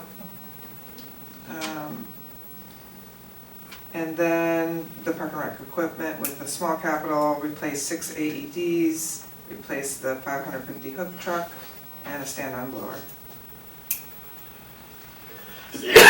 So again, I think that the 3 million, I have no idea, it's just a placeholder. The 650,000 is a placeholder right now. But however, Meadow and Trail is getting close. So, and I can tell you that the pear tree probable cost estimate, he's gonna get to me before Thanksgiving. So we've been waiting for this probable cost estimate so that we could give the town a better feel as to how much this project is going to cost, and then put out the pear tree construction bid, and see if that matches. Well, I thought the idea was to just have them say, is this a number we're willing to even think about for this year? That we wouldn't go, if they say, no, we don't wanna bite this off for 2 years, we wouldn't go out to bid. Right. Just really really determine what the time frame might be. Right, Whether we wanna then we go wouldn't ahead. use the money, the 30,000. And that is it's my, And can I just ask a question about the 130K to replace the tennis ball? Because when we were on the tour on Saturday, I thought it was described as not doing a wall and almost like a mini tennis court going this way. So, but I was hearing it from someone that was not you. yeah, no, nothing to do with the tennis court. What we talked about is that the quote I got was he doesn't have to replace that wall, but he's got to, there's some divots in it, so that would be fixing that. Okay. And then we talked about a potential, painting a tennis net on the wall, because it's a tennis wall. So it would just it would look nicer, it'd be clever, maybe some clouds and suns in the background up top, so it wasn't just a Thanks for dull clarifying cement that. wall. Yeah, and then what about the base? And then the base would be a cement base, rather than the asphalt, because it lasts a lot longer, so it would be, I'm losing the word of the, post-tension, thank you. It would be a post-tension court, Is post-tension? it is not post-tension, it's asphalt, and it's cracking everywhere, but it's, it's been there, The new it's one been there, is cement or post-tension? the new one will be post-tension, which is cement. Oh, the same thing? Yeah, Oh, that's it is what cement, but post-tension, they use rebar, barbs, steel in there too. Grid it. Right. It's great. Thank you. Yeah, you're welcome. And that completes my capital. Unless, of course, there's, again, I think the commission does need to take a look at, the bottom line. If we feel as if, it's hard because you have the 3 million and 650,000 in there, but I don't see too much fluff in terms of moving any one or two out a year. So that's really where I could use a little guidance if you felt, but I think most of the things in here, you gotta, Necessary. what'd you say? They're necessary. Yeah, Yeah. Let's see. I agree. Just keeping things up to the standards. Exactly, and I think that's where someone wants to do, and that was the message. Can I ask you a quick question for the Cherry Lawn traffic study? Is that having done traffic studies before, is it just someone monitoring how many cars go in and out? Or is that more of planning how the way the cars move? That's my question. I think it's both. Is it? I just wanted to get clarification because. But Dan did give me a write-up, so I'm sorry, I don't have the exact answer. I don't feel completely confident I telling you it's both. guess you guys talked about the 90s, and I was like, are they gonna look at stuff like the 90s and seeing how many cars can go by when there are two cars going over around? I did tell Dan it was really important to capture when the nature center is really busy. Was their summer camp and our soccer and our program. So really that falls in late spring, early summer. Right there. So he understands that that's the Do time. you think the goal was also to then say, we observed this, and it could be addressed by that? That's what I was Wasn't just, getting at. this is how many cars come through, it's Right. like, And you couldn't have a better person put that together because he understands, Yeah, the space. yeah. And that's that, folks. can we get a motion to Motion to approve? move with the Chris, Mary Louise, in favor? Okay, Vote on the schedule. almost done. The schedule, Oh, yeah. a few more changes to our standard third Wednesday of the month because of the way the school vacations. But I opted, but it's up to everybody that the school vacations don't impact me personally.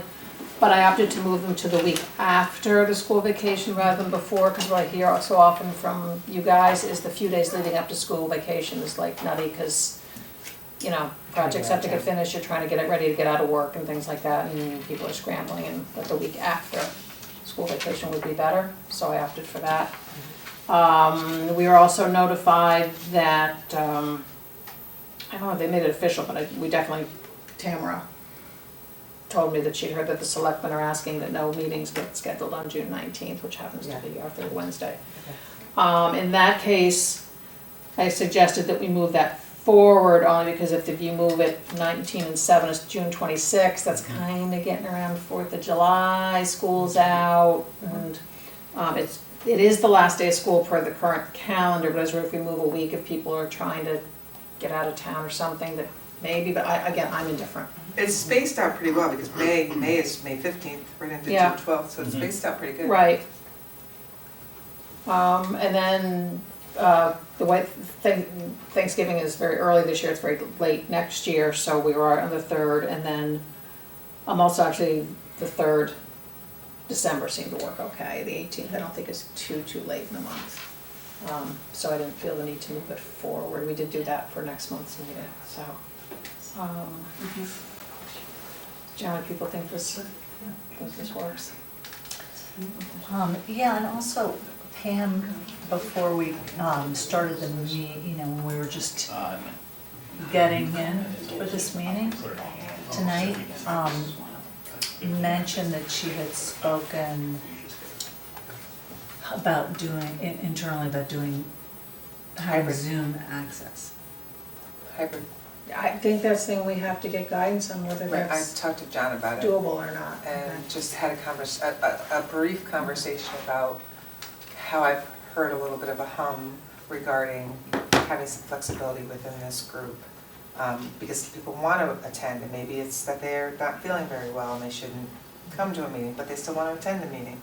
And I just let him know that I felt that, you know, what happened, you know, over COVID, it was so important to have, and then it just kind of went away, and he said he's all over it. I thought they were working on it, because Yes. he sent out a survey about, like, a year ago, kind of asking about this stuff, and I definitely put in, as like, can we get back, you know, how do we do hybrid? Right. So that it's available to people. Do you know something I don't know? Which is what I think, it's, in part, it's Channel 79 is one of the avenues of getting hybrid. They have a little gizmo, and that I think the RTM uses sometimes. So we really got to work together here. You know, it surely can be done. Right. Right, apparently, like, even what, I think it was called the OWL that the Board of Selectmen was using, but it just, like even John said, There was sometimes it something was else. spotty, Yeah, sometimes it no, wasn't. those can be, that technology. Right, so, and I said, but there's gotta be better technology, I mean, it's gonna cost more money, but, I mean, Yeah. So the Board of Ed is hybrid. hybrid, yeah. Is it? Yeah. What do they use for technology, you know? It's just a Zoom call that also ties in. They happen to have screens in front of all the members. that are able to talk. We've all used it in work. We know it exists. Yeah. So it's just, they need to get us set up, and we Yes. need to put, but Yeah. yes, would I like to have it? Absolutely. I mean, Janet was sick tonight. She emailed today and said, I'm just not feeling well, I can't come. And I was like, thank you for not bringing your germs. Right. 'cause- Well, Willis has used some of 79's technology in this room, Mhm. a hybrid, Okay. okay? So, is it perfect? No, sometimes it's a little, Yeah, we tried it that one time and it was an utter disaster. that was different. This is a little dude that sits there. It's like the owl, but it's not the owl. Right, okay. It's supposed to be better. But that would be nice, it would be nice to have. It would. It would give people flexibility. I mean, I wouldn't want to go back to completely Zoom, because I think, you know, you lose something in the exchange. It's definitely different. Personally, I find it harder to manage the meeting on Zoom, just Yeah, because yeah. the faces jump around a lot. It's really weirdly distracting, like, you know, you hear somebody's voice and you go look and like, wait a minute, Amy was just here and now all of a sudden Right. Yeah. they bounce around, so I do find that harder to manage, Yeah, I but think it would be a default. If But you're I think, sick yes. or you're out of. you're traveling or absolutely, we should have, in this day and age, we should have. I agree, and Yeah. I think our public participation might be better too. Yeah, absolutely. Motion to approve the Yeah, schedule? so is everyone okay with this? All right. Okay. Who's, I need a second. Poor kid. Chris was first, who was second? I'm happy to second. All right, there. Okay, Okay, Pam, will you ask all in favor? Tamara to, all in favor? Yes. Shall we vote? Yeah. Yes, get, did she do the room thingy? She's gotta get the To book 'em. rooms. Yeah, she'll To book them and stick the same thing, do, the paddle hut when we can, and then Mhm. here the rest of the time. Okay. Okay, great, thank you. Director's report, make this. Alright, make it snappy. snappy. I think I touched on everything. I guess what I'll mention is the old fashioned holiday and the tree lighting is coming up. Yeah. And, 11/6, Did you get someone to wear the costume? no, not yet. That was in the email. It looks great. So that 11/6 is wrong. So I just noticed that is wrong. The tree lighting is the 26th. 26. And then I just, it's self-explanatory. I don't think anything's jumping out at me that you don't know. You want me to go? Yes. Okay. I'll do this quickly. There was no Great Island Committee. It normally would have been this evening at 6:30. It was postponed to the Wednesday after Thanksgiving, so nothing new there. The tours were a great success, really great success. We had an amazing day. It was beautiful, tide was high, whatever. The tour I led, people were just, awed by the beauty of the property. So I think that was pretty much the feedback that came through all day. So that was Where did everybody park for the Great. tour? Pear Tree. And then we went on And school then they buses. walked No, school buses. Which I had to give my tour backwards, which I wanted to Oh, wow. throw up, but that was, I got through it. Coastal Commission actually was supposed to meet Monday, got moved to this evening, so they were meeting, that's where John thought he was going. Their focus right now is on updating the town mooring policy, so that doesn't really impact us too much directly. But any interested voters should be staying informed on, some of the proposed changes that are happening there. So if you're a voter, have a mooring, want a mooring, you probably want to keep yourself up to date on what's happening there. I did have a sit down with John Zagrodsky a few weeks ago. We were on the Board of Finance together, so it wasn't really getting acquainted, but just really talking about what's going on in the parks generally and just sort of setting the tone for working together going forward. And I think he'll be just great to work with, and Pam, I know you've already had a sit down with him as well. Yes. Did he have any issues or concerns that we should be aware of? Not specifically, we didn't get into that yet. But he's very supportive of the parks, and I think he understands, the value that they're delivering to the community. We had a very, very positive talk, and I look forward to working with him.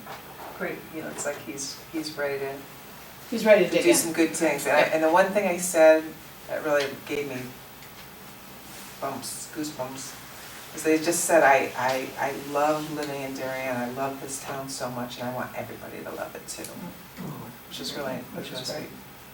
great. I think he's very business oriented, he's already thinking about, just updating, processes, ways of work, we talked about things like that a little bit, regular meeting cadence, things like that, sort of, it's more talking about like how to work together effectively.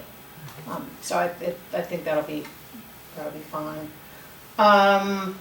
Let's see, reminder, everybody, please, if you have not done your Survey Monkey on the Parks tour, please, everybody, really, don't think it looks good when all the commissioners don't fill theirs out. Yeah, It took, 20 minutes or something, it's That's great. not hard. so well done. So if we could get that done, and the absolute deadline is end of day Saturday, November The 18th, and close of business. Close of business Close at Saturday. 5 o'clock.